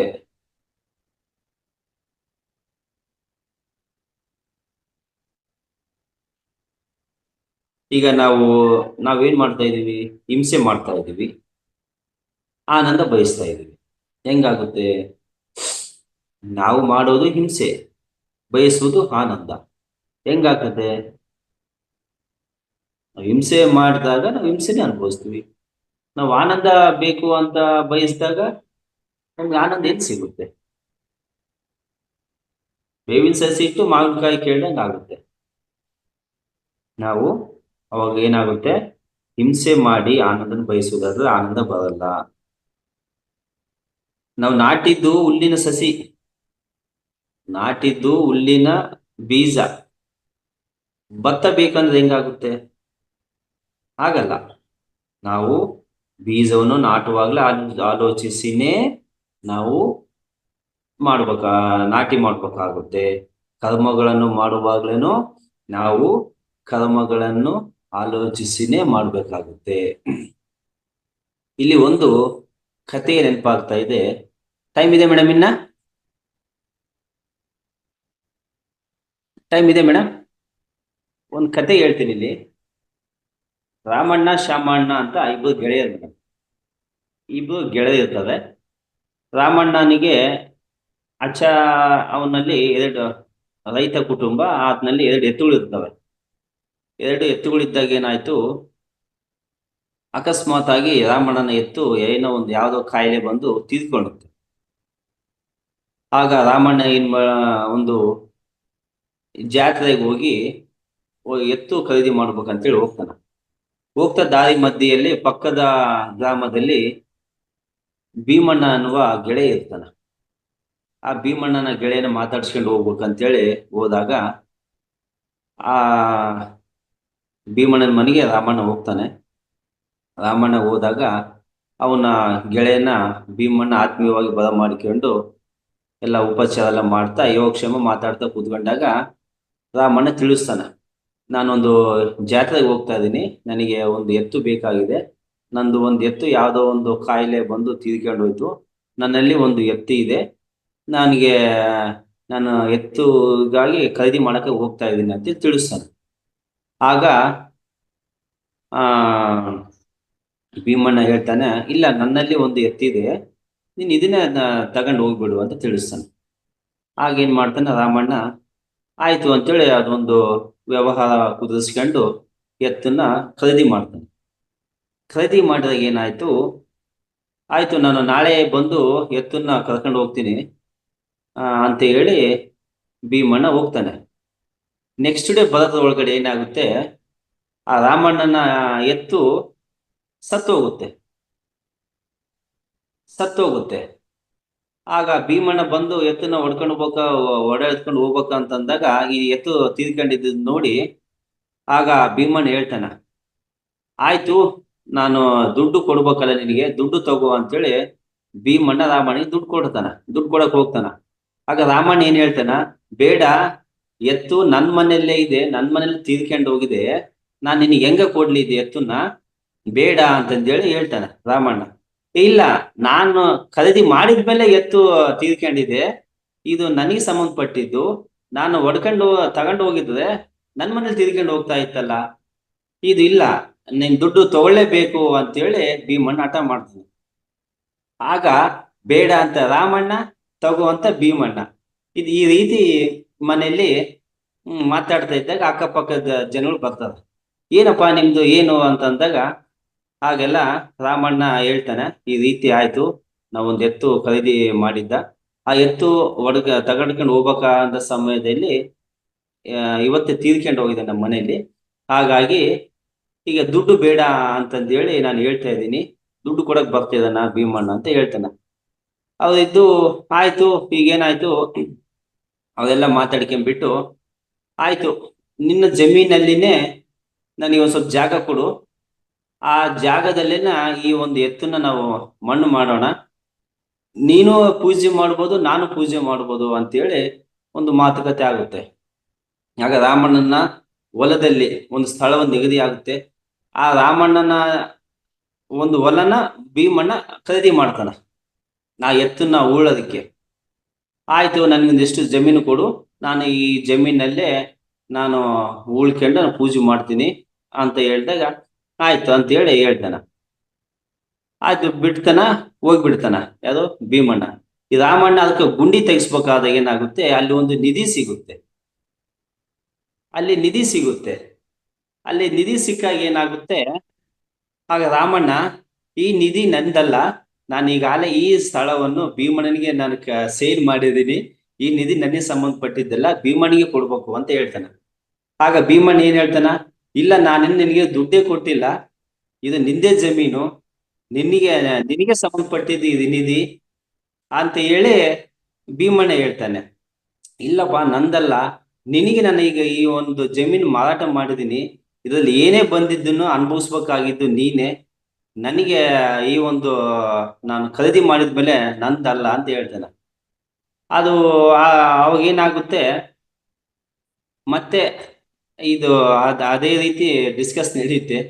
ಆಗ ಮತ್ತೆ ಅಲ್ಲಿನ ಜನಗಳು ಬಂದು, ಏನಪ್ಪ ನಿಮ್ದು ಇದೇ ಕತೆ ಆಯ್ತಲ್ಲ, ಏನಿ ನಿಮ್ದು ಅಂತಂದೇಳಿ ಕೇಳಿದಾಗ ಆಗ ಭೀಮಣ್ಣ ನಡೆದ ಘಟನೆ ತಿಳಿಸ್ತಾನ. ಈ ರೀತಿ ಆಯ್ತು, ನಾನು ಈ ಕಡೆ ಎತ್ತು ಖರೀದಿ ಮಾಡಿದ್ದೆ, ಅದು ತೀರ್ಕೊಂಡು ಹೋಯ್ತು, ಈಗ ಈ ಜಮೀನನ್ನು ನಾನು ಖರೀದಿ ಮಾಡಿದ್ದೀನಿ, ಈ ಜಮೀನು ಖರೀದಿ ಮಾಡಿದಾಗ ಇಲ್ಲಿ ನಿಧಿ ಸಿಕ್ಕಿದೆ, ಈ ನಿಧಿ ರಾಮಣ್ಣನಿಗೆ ಸಂಬಂಧಪಟ್ಟಿದ್ದು, ನಾನಿನ್ನ ಅವ್ರಿಗೆ ದುಡ್ಡು ಕೊಟ್ಟಿಲ್ಲ, ನನ್ನ ಹೆಸರಿಗೆ ಮಾಡಿಸ್ಕೊಂಡಿಲ್ಲ, ಇದು ಅವ್ರಿಗೆ ಸಂಬಂಧಪಟ್ಟಿದ್ದು ಅಂತಂದ್ರೆ ಅವ್ರು ದುಡ್ಡು ತಗೊಳ್ತಾ ಇಲ್ಲ ಅಂತೇಳಿ ಭೀಮಣ್ಣ ಹೇಳ್ತಾನೆ. ಆಗ ಏನ್ ಮಾಡ್ಬೇಕು ಅಂತೇಳಿ ತೋರಿಸಿದೆ, ಅಲ್ಲಿ ಊರಿನ ಮುಖಂಡರೆಲ್ಲ ಸೇರಿ, ಆಯ್ತಪ್ಪ ಇದಕ್ಕೆ ಪರಿಹಾರ ಏನ್ ಮಾಡ್ಬೇಕು ಅಂತಂದಾಗ, ನಿಮ್ಗೆ ಮಕ್ಳು ಎಷ್ಟು ಅಂತ ಕೇಳ್ತಾರ ಜನಗಳು. ರಾಮಣ್ಣ ಏನ್ ಹೇಳ್ತಾನ, ನನಗೆ ಒಬ್ಳೆ ಮಗಳು ಅಂತಾನ. ಭೀಮಣ್ಣ ಅಂತ ನನಗೆ ಒಬ್ನೇ ಮಗ ಅಂತಾನ. ಆಯ್ತು ಅವ್ರಿಬ್ಬರಿಗೂ ಒಂದು ವಿವಾಹ ಮಾಡಿಬಿಡೋಣ, ಆ ಆಸ್ತಿಲಿ ನಿಮ್ಮಲ್ಲೇ ಉಳಿಯುತ್ತಲ್ಲ ಅಂತೇಳಿ ಅವ್ರು ಏನ್ ಮಾಡ್ತಾರ, ವಿವಾಹ ಮಾಡಿದ್ಮೇಲೆ ಅವರಿಗೆ ಆ ಒಂದು ಆಸ್ತಿ ಇಬ್ಬರಿಗೆ ಉಳಿಯಿತು. ಇದು ಕರ್ಮ ಸಿದ್ಧಾಂತದ ಫಲ. ಅವ್ರು ಒಳ್ಳೇದ್ ಬಯಸಿದಕ್ಕೆ ಅವರಿಗೆ ಒಳ್ಳೆಯದು ಆಯ್ತು ಅಂತೇಳಿ ಈ ಒಂದು ಕಥೆಯ ಮುಖಾಂತರ ನಾವು ತಿಳ್ಕೊಳ್ಬೇಕಾಗ್ತದೆ. ಅದೇ ರೀತಿ ಮಹಮ್ಮದ್ ಪ್ರವಕ್ತ, ಟೈಮ್ ಇದೆ ಮೇಡಮ್, ಇನ್ನ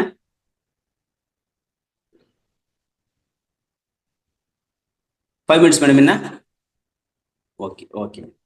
ಅದೇ ಮೇಡಮ್ 5:15 ಹೋಗಿ ಅಂತ ಹೇಳಿದ್ದು. ಏನ್ ಡೌಟ್ಸ್ ಏನಿತ್ತು ಅಂದ್ರೆ ನಾ ಕೇಳೋದಕ್ಕೆ. ಅದೇ ರೀತಿ ಮಹಮ್ಮದ್ ಪ್ರವಕ್ತ. ಡೌಟ್ಸ್ ಕೇಳೋದ ನಾನು ಮ್ಯೂಟ್ ಮಾಡ್ಕೊಂಡಿದ್ದೆ. ಓಕೆ, ಹೌದು ಮೇಡಮ್. ಡಿಸ್ಟರ್ಬ್ ಅಂತ. ಇದು ಮುಗಿದಿದ್ರೆ ಡೌಟ್ಸ್ ನ ಕೇಳೋದಕ್ಕೆ ಅವ್ರಿಗೆ ಇದ್ ಮಾಡ್ಬೋದು ಸರ್. ಓಕೆ ಮೇಡಮ್, ಏನಾದ್ರು ಡೌಟ್ಸ್ ಇದ್ರೆ ಕೇಳಿ madam. Okay okay, thank you sir. ನಿಮ್ಗೆ ತುಂಬಾ ಚೆನ್ನಾಗಿ ಕರ್ಮ ಸಿದ್ಧಾಂತದ ಬಗ್ಗೆ ಹೇಳಿದ್ರಿ. ನಾವೇನ್ ಕರ್ಮಗಳನ್ನ ಮಾಡ್ತೇವೆ, ಆ ಕರ್ಮಗಳು ಆ ಕರ್ಮಗಳನ್ನ ಮಾಡಿದಂತಹ ನಾವೇ ಅದಕ್ಕೆ ಹೊಣೆ ಅಂತ ಅನ್ನೋದನ್ನ ನೀವು ಹೇಳಿದ್ರಿ. ಸತ್ಕರ್ಮಕ್ಕೆ ಸತ್ಫಲ ಸಿಗತ್ತೆ, ದುಷ್ಕರ್ಮಕ್ಕೆ ದುಷ್ಫಲ ಸಿಗತ್ತೆ ಅನ್ನೋದು ಸೂಕ್ಷ್ಮವಾಗಿ ಹೇಳಿದ್ರಿ. ಕತೆ ಮೂಲಕ ಕೂಡ ನೀವು ಹೇಳಿದ್ರಿ. ಎಲ್ಲ ಒಳ್ಳೆ ಚೆನ್ನಾಗಿ, ಆಕ್ಚುಲಿ ಆ ಕಥೆನೂ ಬಹಳ ಚೆನ್ನಾಗಿತ್ತು. ಸೊ ಕಡೆಗೆ ಎಲ್ಲ ಆಸ್ತಿನೂ ಅವ್ರಿಗೆ ಉಳಿತು ಅನ್ನೋದ್ರ ಬಗ್ಗೆ. ಸೊ ಒಳ್ಳೆ ಕರ್ಮಗಳನ್ನ ಅವ್ರು ಮಾಡಿದ್ದ ಕಾರಣ ಅವ್ರಿಗೆ ಒಳ್ಳೆ ತರದ ಕರ್ಮಗಳೇ ಸಿಕ್ತು, ಅಂದ್ರೆ ಒಳ್ಳೆ ಫಲನೇ ಸಿಕ್ತು ಅನ್ನೋದು. ಆಮೇಲೆ ಈ ಕರ್ಮಗಳು ಒಂದು, ಈ ಕರ್ಮ ಸಿದ್ಧಾಂತದ ಬಗ್ಗೆ ಹೇಳ್ಬೇಕು ಅಂದ್ರೆ ನಾನು ಎರಡೆರಡು ಹೇಳೋದಕ್ಕೆ ಇಷ್ಟಪಡ್ತೀನಿ.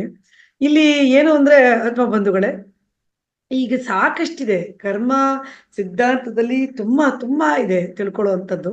ಆದ್ರೆ ಈ ವೇದಗಳ ಪ್ರಕಾರ ಹೇಳಬೇಕು, ನಾವು ವೇದಗಳ ಪ್ರಕಾರ ನಾವು ಮಾತಾಡ್ಬೋದು ಅನ್ನೋದಾದ್ರೆ, ಅಲ್ಲಿ ಈಗ ಈಗ ವೇದಗಳಲ್ಲಿ ಹೇಳ್ತಾರೆ ಏನಂತಂದ್ರೆ, ಸುಮಾರು 3 ವೇದಗಳಲ್ಲಿ 3 ತರ ಭಾಗಗಳನ್ನಾಗಿ ಮಾಡ್ತಾರೆ. ಒಂದು ನಿತ್ಯ ಕರ್ಮ, ನೈಮಿತ್ತಿಕ ಕರ್ಮ, ಆಮೇಲೆ ಕಾಮ್ಯ ಕರ್ಮ ಅಂತ. ಸೊ ಇದು ಯಾವ ರೀತಿ ನಾವು ಹೇಳಬಹುದು ಅಂತಂದ್ರೆ, ಇವಾಗ ಸಂಧ್ಯಾವಂದನೆ ಮಾಡ್ತಾರೆ. ಸಂಧ್ಯಾವಂದನೆ ಮಾಡೋದು ಅಂದ್ರೆ ದೇವ್ರ ಪೂಜೆ ಇವೆಲ್ಲ ಮಾಡ್ತಾರಲ್ಲ, ಅದು ನಿತ್ಯ ಕರ್ಮ ಅಂತ ಅನಿಸ್ಕೊಳುತ್ತೆ. ಇವಾಗ ಶ್ರಾದ್ದಾದಿ ವಿಶೇಷ ಕರ್ಮಗಳು ಅಂದ್ರೆ, ಶ್ರಾದ್ದ ಅಂತಂದ್ರೆ ಈ ತಿಥಿಗಳು ಮಾಡ್ತಾರೆ. ಈಗ ಸತ್ತಂತಹ ವ್ಯಕ್ತಿಗೆ ಒಂದು ಪೂಜೆ ಮಾಡಿ ಅವ್ರಿಗೆ ನಮಸ್ಕರಿಸುವಂತಹ ಒಂದು ವಿಧಾನಕ್ಕೆ ಶ್ರಾದ್ದ ಕರ್ಮಗಳು ಅಂತ ಅಂತಾರೆ. ಅದಕ್ಕೆ ನೈಮಿತ್ತಿಕ ಕರ್ಮಗಳು ಅಂತ ಕೂಡ ಕರೀತಾರೆ. ಆಮೇಲೆ ಈ ಕಾಮನೆ ಅಂತಂದ್ರೆ ಏನು, ಒಂದು ಬಯಕೆ. ನಮಗೆ ಏನಾದ್ರೂ ಒಂದು ಬಯಕೆ ಇದ್ದಾಗ ಅವುಗಳನ್ನ ಪೂರ್ತಿ ಮಾಡುವಂಥದ್ದು ಇದೆಯಲ್ಲ, ಅದಕ್ಕೆ ಕಾಮ್ಯ ಕರ್ಮ ಅಂತ ಕೂಡ ಹೇಳ್ತಾರೆ. ನಂತರ ಇವೆಲ್ಲವೂ ನಮ್ಮ ಧರ್ಮದಲ್ಲಿ, ಅಂದ್ರೆ ನಮ್ಮ ಸನಾತನ ಧರ್ಮದಲ್ಲಿ, ವೇದದಲ್ಲಿ ಹೇಳುವಂತ ಒಂದು ಕರ್ಮಗಳು. ಈಗ ಅದು ವೇದ ವಿರೋಧಿ ಕರ್ಮಗಳು ಕೂಡ ಇದೆ, ನಿಷಿದ್ಧ ಕರ್ಮಗಳು ಕೂಡ ಇದೆ. ಸೊ ಹೀಗಾಗಿ ಕರ್ಮಗಳ ಬಗ್ಗೆ ನಾವು ಮಾತಾಡ್ತಾ ಹೋದ್ರೆ ಸಾಕಷ್ಟು ಇವೆ ಅಂತ ಹೇಳ್ತಾ, ಇವನ್ ಸರ್ ಕೂಡ ಬಹಳ ಚೆನ್ನಾಗಿ ಹೇಳಿದ್ರು. ಯಾಕೆಂದ್ರೆ ಇದು ನಾವು ಒಳ್ಳೆಯ ಕರ್ಮಗಳು ಮಾಡಿದ್ರೆ ನಮಗೆ ಒಳ್ಳೆ ಫಲನೇ ಸಿಗುತ್ತೆ. ಇವಾಗ ನಾವು ಏನು ಈ ಜನ್ಮದಲ್ಲಿ ನಾವು ಅನುಭವಿಸ್ತಾ ಇದ್ದೀವಿ, ನಾವು ಒಂದಷ್ಟು ಕರ್ಮಗಳನ್ನ ಮಾಡಿ ಆ ಕರ್ಮಗಳನ್ನ ನೆರವೇರಿಸಕ್ಕೋಸ್ಕರ ಮತ್ತೆ ನಾವು ಹುಟ್ಟು ಬಂದಿದ್ದೀವಿ ಅಂತ ಹೇಳಿದ್ರೆ ತಪ್ಪಾಗೋದಿಲ್ಲ. ಹಾಗಾಗಿ ಕರ್ಮಗಳ ಬಗ್ಗೆ ತಿಳ್ಕೊಳ್ಳುವಂಥದ್ದು ಸಾಕಷ್ಟಿದೆ. ಎನಿವೆ ಸರ್, ಚಂದ್ರಶೇಖರ್ ಸರ್, ನೀವು ಇಲ್ಲಿಗೆ ಬಂದು ಕರ್ಮ ಸಿದ್ಧಾಂತದ ಬಗ್ಗೆ ಬಹಳ ಚೆನ್ನಾಗಿ ಹೇಳಿದ್ರಿ. ನಿಮಗೆ ಧನ್ಯವಾದ.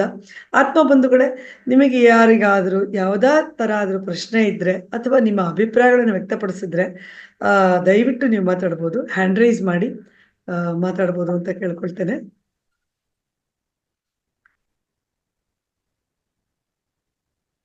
ಹ್ಯಾಂಡ್ ರೈಸ್ ಮಾಡಿ, ಇಲ್ಲ ಅನ್ಮ್ಯೂಟ್ ಮಾಡ್ಕೊಂಡು ಮಾತಾಡ್ಬೋದು. ಎಸ್, ಯಶೋದಾ ಮೇಡಮ್ ಮಾತಾಡಿ.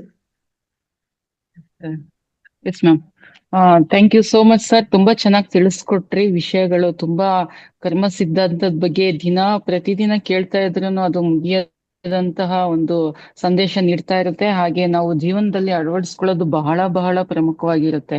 ಏಕೆಂದ್ರೆ ಕರ್ಮ ಸಿದ್ಧಾಂತದಿಂದನೇ ನಾವು ಪುನರಪಿ ಜನನಂ ಪುನರಪಿ ಮರಣಂ ಅನ್ನೋದನ್ನ ನಾವು ಪಡಿತಾ ಇರ್ತೀವಿ.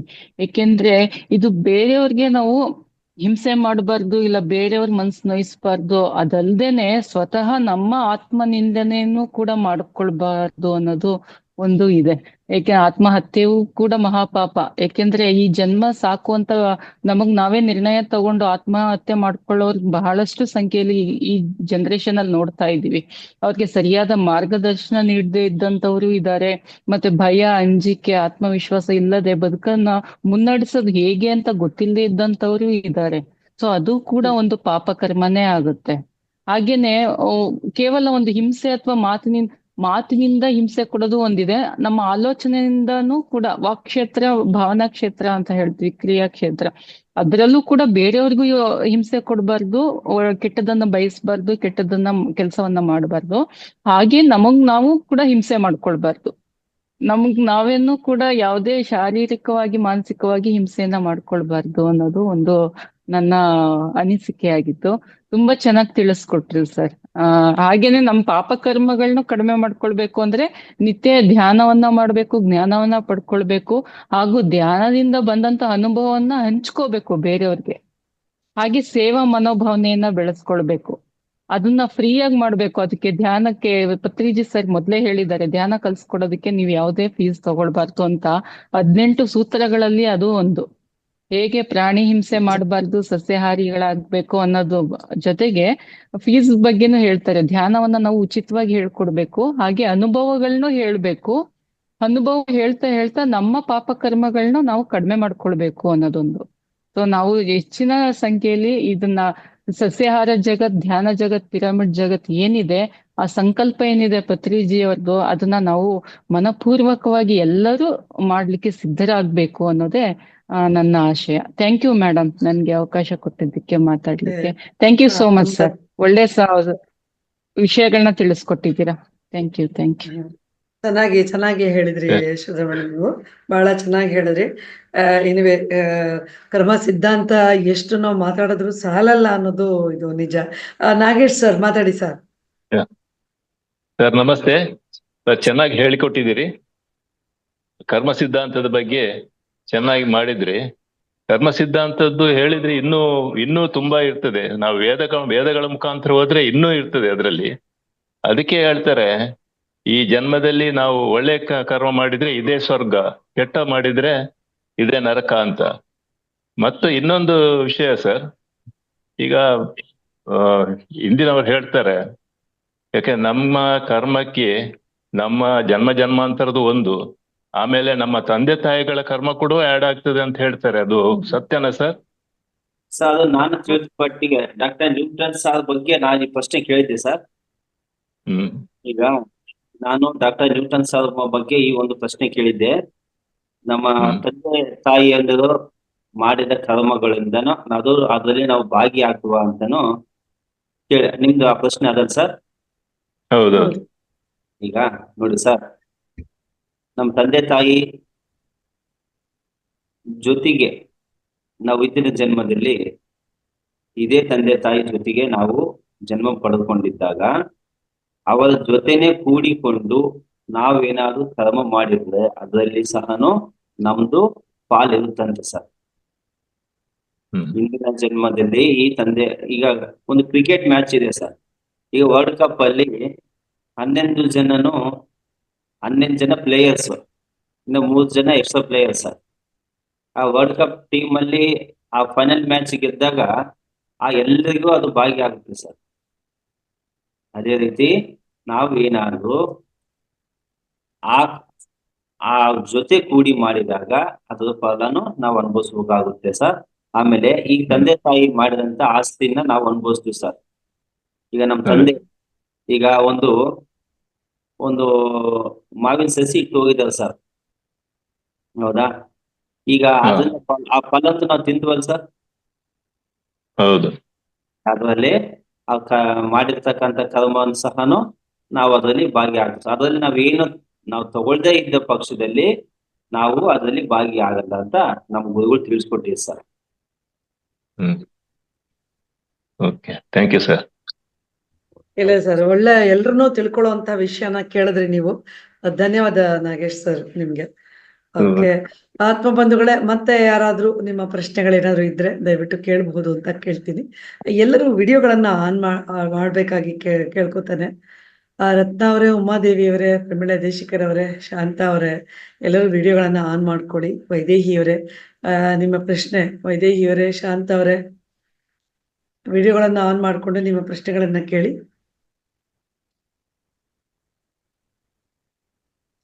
ಮ್ಯೂಟ್ ಆಗಿದೆ ಶಾಂತ ಅವರೇ.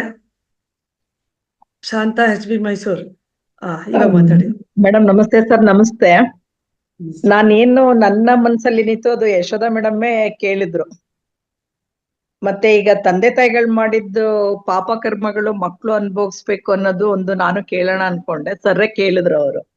ಈಗ ಅವ್ರು ಮಾಡಿದ್ದ ಪಾಪ ಕರ್ಮಗಳು ನಾವು ಅನುಭವಿಸ್ಬೇಕು ಅಂದ್ರೆ ಅದು ವಿಧಿ ಇಲ್ಲ, ಅನುಭವಿಸ್ಲೇಬೇಕು. ಒಳ್ಳೇದಾದ್ರೂ ಸ್ವೀಕಾರ ಮಾಡ್ಬೇಕು, ಕೆಟ್ಟದಾದ್ರೂ ಸ್ವೀಕಾರ ಮಾಡ್ಲೇಬೇಕು.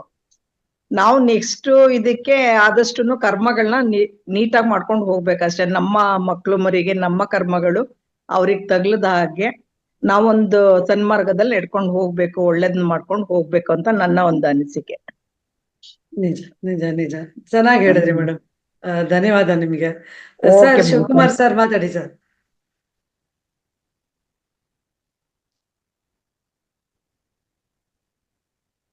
ಮತ್ತೆ ಮೇಡಮ್, ಹುಷಾರಿಲ್ಲ, ನನಗೆ ಕೋಲ್ಡ್ ಅಂಡ್ ಫೀವರ್ ಆಗ್ಬಿಟ್ಟಿದೆ.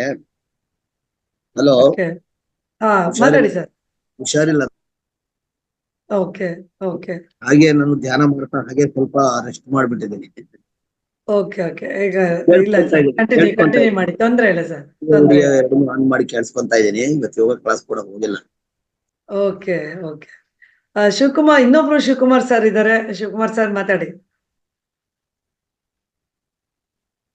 ಮ್ಯೂಟ್ ಆಗಿದೆ ಸರ್, ಮ್ಯೂಟ್ ಆಗಿದೆ, ಅನ್ಮ್ಯೂಟ್ ಮಾಡ್ಕೊಡಿ. ಸರ್, ಧ್ಯಾನದಲ್ಲಿ ಅನುಭವ ಆಗ್ತಾವಲ್ಲ ಸರ್, ಅವ್ರ ಧ್ಯಾನಿಗಳ ಹತ್ರ ಶಂಡ್ ಮಾಡಬಾರ್ದ್ರಿ ಸರ್? ಅನುಭವ ಹಂಚ್ಕೋಬಾರ್ದ್ರಿ? ಅನುಭವಗಳು ಹಂಚ್ಕೊಳ್ಳಿ ಸರ್. ಪದ್ಧತಿ ಸರ್ ಹೇಳ್ತಾರೆ, ಎಲ್ಲ ಅನುಭವವನ್ನು ಕೇಳ್ಬೇಕಂತ ಹೇಳಿದಾರೆ ಸರ್. ಅನುಭವಗಳನ್ನ ಹಂಚ್ಕೊಳ್ಬೇಕು ಸರ್. ಸರ್ ಬದಲಾಗಿ ನಾನೇ ಹೇಳ್ತೀನಿ ಸರ್, ದಯವಿಟ್ಟು ಕ್ಷಮಿಸಿ ಸರ್. ಪತ್ರಿಜಿ ಗುರುಗಳು ಒಂದು ಮಾತು ಹೇಳಿದ್ದಾರೆ, ನಿಮಗೆ ಎ ಗೊತ್ತಿದ್ರೆ ಎ ಹೇಳಿ, ಬಿ ಗೊತ್ತಿದ್ರೆ ಬಿ ಹೇಳಿ ಅಂತ. ಅಂದ್ರೆ ನಿಮಗೆ ಏನು ಸಾಧ್ಯವೋ, ನಿಮಗೆ ಏನು ಗೊತ್ತಿದೆ ಅಂತ ಅನ್ಸುತ್ತೋ ಅದನ್ನ ಇನ್ನೊಬ್ರಿಗೆ ಹಂಚಿ, ಒಳ್ಳೇದನ್ನ ಅಂತ. ಇದು ಕೂಡ ಕರ್ಮ ಸಿದ್ಧಾಂತದ ಒಂದು ಸೂತ್ರ ಅಂತ ಹೇಳ್ಬೋದು. ಸೊ ಯಾವುದು ಒಳ್ಳೇದು ನಮಗೆ ಸಾಧ್ಯವೋ ಆದಷ್ಟು ಒಳ್ಳೇದನ್ನ ಎಲ್ಲರಲ್ಲಿ ಹಂಚೋಣ ಅನ್ನೋದೇ ಒಂದು ದೊಡ್ಡ ವಿಷಯ ಸರ್ ಅದು. ಏನಂತೀರಿ ಸರ್ ಚಂದ್ರಶೇಖರ್ ಸರ್? ಕರೆಕ್ಟ್ ಅಲ್ಲ ಮೇಡಮ್? ಮ್ಯಾಮ್, ನಾನು ಇಂಟರಪ್ಟ್ ಆಗ್ಬೋದಾ ಇದರಲ್ಲಿ? ಪ್ಲೀಸ್ ಮಾತಾಡಿ. ನೀವು ಹೇಳಿದ್ರಲ್ವಾ ABCD ಎಷ್ಟು ಗೊತ್ತಿದೆ? ಪತ್ರಿಜಿ ಸರ್ ಅವ್ರು ಹೇಳಿದ್ದು ABCD ನಲ್ಲಿ ABCD ಅಂತ ಗೊತ್ತಿದ್ರೆ ನೀವು ABCD ಗೊತ್ತಿದೆ ಅಂತ ಅಷ್ಟೇ ಹೇಳ್ಬೇಕಂತೆ. Z ವರ್ಗೆ ಕಲಿಯೋವರೆಗೆ ಕಾಯ್ಬಾರ್ದಂತೆ. ಅದಾದ ನಂತರ ABCD ಆದ್ಮೇಲೆ ಎಷ್ಟು ಅಕ್ಷರಗಳು ಗೊತ್ತಿದೆ ಅಷ್ಟನ್ನು ಕಲ್ಸ್ಕೊಡ್ಬೇಕಂತೆ. ಆಗ ಹೇಳ್ಕೊಟ್ಟಾಗ ಮಾತ್ರ ಈ ಜನ್ಮದಲ್ಲಿ ಮಾಡಿರುವಂತ ಕರ್ಮಗಳು, ಪೂರ್ವ ಜನ್ಮದಲ್ಲಿ ಮಾಡಿರುವಂತ ಕರ್ಮಗಳು, ಬ್ಯಾಗೇಜಸ್ ನಮ್ಮ ಹತ್ರ ಏನಿದೆ ಅದು ಕಡಿಮೆ ಆಗ್ತಾ ಹೋಗುತ್ತಂತೆ. ಮುಂದೆ ನಾವು ಜನ್ಮಗಳು ಜಾಸ್ತಿ ತಗೊಳ್ಳೋದ್ರಲ್ಲಿ ಕಡಿಮೆ ಸಂಖ್ಯೆ ಆಗುತ್ತಂತೆ. ನಾವು ಇನ್ನೂ 100 ಜನ್ಮ ತಗೋಬೇಕು ಅಂತ ಇದ್ರೆ ಈ ಪಾಪ ಕರ್ಮಗಳನ್ನ ಕಳಿಯೋದಕ್ಕೋಸ್ಕರ ಧ್ಯಾನ ಹಂಚೋದ್ರ ಮೂಲಕ, ಸೇವಾ ಕಾರ್ಯವನ್ನ ಮಾಡೋದ್ರ ಮೂಲಕ ನಮ್ಮ ಮುಂದಿನ 100 ಜನ್ಮದಲ್ಲಿ ಕಡಿಮೆ ಸಂಖ್ಯೆ ಆಗುತ್ತಂತೆ. ಸೊ ಆ ತರ ನಾವು ಹಂಚ್ಕೊಳ್ಳೋದ್ರಿಂದ ಯಾವುದೇ ತಪ್ಪಿಲ್ಲ, ಹಂಚ್ಕೋಬಹುದು. ಚೆನ್ನಾಗಿ ಹೇಳಿದ್ರಿ ಮೇಡಮ್. ಹೌದು, ನಿಜ. ಧನ್ಯವಾದ ಸರ್. ಆಮೇಲೆ ಪ್ಲೀಸ್ ಮ್ಯೂಟ್ ಮಾಡ್ಕೊಡಿ, ತುಂಬಾ ಶಬ್ದ ಆಗ್ತಿದೆ ಯಾರ ಕಡೆಯಿಂದ ಅಂತ ಗೊತ್ತಿಲ್ಲ.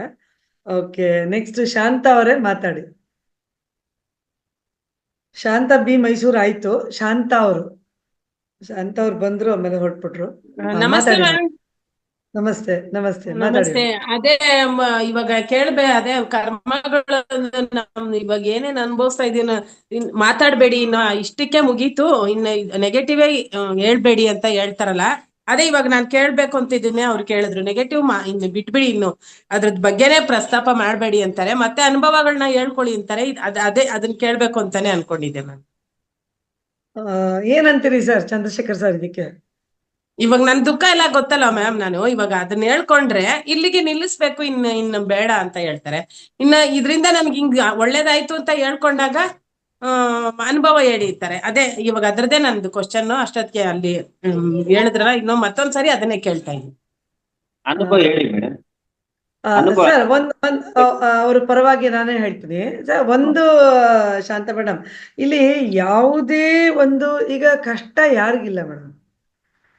ನನ್ನ ಪ್ರಕಾರ ಕಷ್ಟನ ಅನುಭವಿಸಿ ಬಂದವರು ಎಲ್ಲರೂ ಕೂಡ ನಮ್ಮ ಸಾಂಸಾರಿಕ ಜೀವನದಲ್ಲಿ ಆಗಿರಬಹುದು, ನಮ್ಮ ಹಣಕಾಸಿನ ವ್ಯವಸ್ಥೆಯಲ್ಲಿ ಆಗಿರಬಹುದು, ಅಥವಾ ಯಾವುದೇ ನಮ್ಮ ಜೀವನದ ಹಾದಿಯುದ್ದಕ್ಕೂ ಸಾಕಷ್ಟು ನಮಗೆ ಅನುಭವ, ಪ್ರತಿಯೊಂದು ಸನ್ನಿವೇಶ ಕೂಡ, ಪ್ರತಿಯೊಂದು ಕ್ಷಣ ಕೂಡ ನಮಗೆ ಸಿಗ್ತಾ ಹೋಗುತ್ತೆ.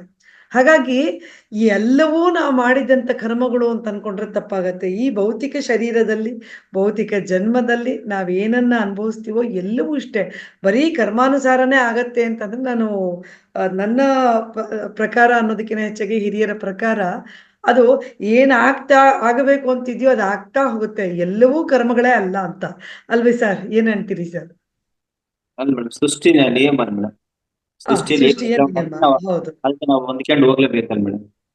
ಹೌದು. ಆದ್ರೆ ಎಲ್ಲ ಕರ್ಮಗಳೇ ಹೌದಾ? ಏನೆಲ್ಲ ನಾವು ಅನುಭವಿಸ್ತಿರೋದು ಕರ್ಮಗಳೇ ಅಂತ ಅವ್ರ ಪ್ರಶ್ನೆ ಅವ್ರದ್ದು.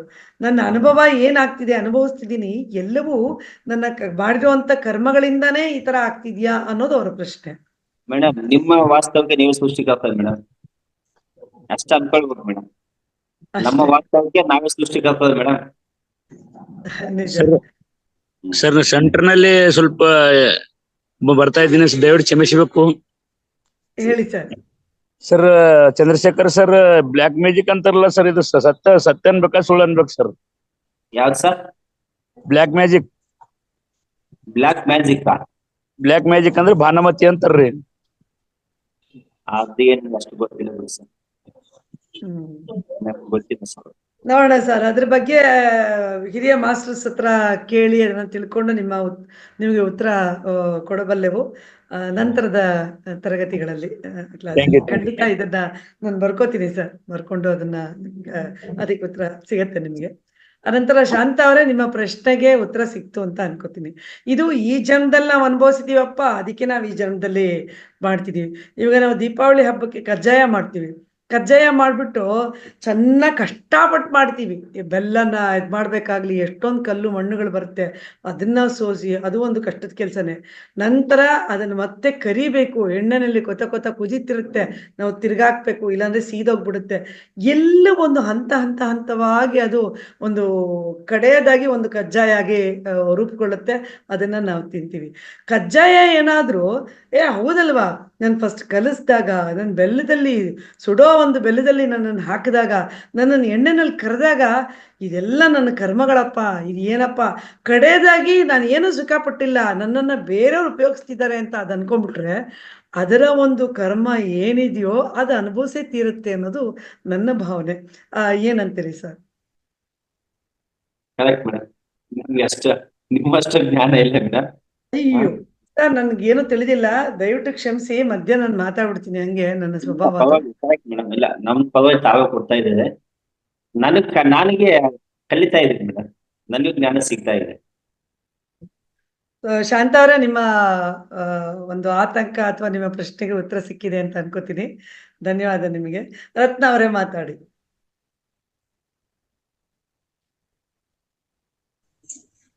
ಮ್ಯಾಮ್ ನಮಸ್ಕಾರ. ನಮಸ್ಕಾರ ಸರ್. ಅಂದ್ರೆ ನಮಗೂ ನಾವು ಅರಿಯದ ಕರ್ಮಗಳಿಗೆಲ್ಲ ನಾವು ಹೊಣೆ ಆಗಿದೀವಲ್ಲ ಮ್ಯಾಮ್. ಇದು ಯಾವ ರೀತಿ ನಮ್ಗೂನು ಸಿಕ್ಕಾಪಟ್ಟೆ ಕ್ವಶನ್ಸ್ ಇದೆ, ಆದ್ರೆ ಜ್ಞಾನದಿಂದ ನಾವು ಮುಕ್ತಿ ಪಡಿತಾ ಇದ್ದೀವಿ ಅನ್ನೋ ಒಂದು ಖುಷಿಯಿಂದ ಇದೀವಿ ಮ್ಯಾಮ್.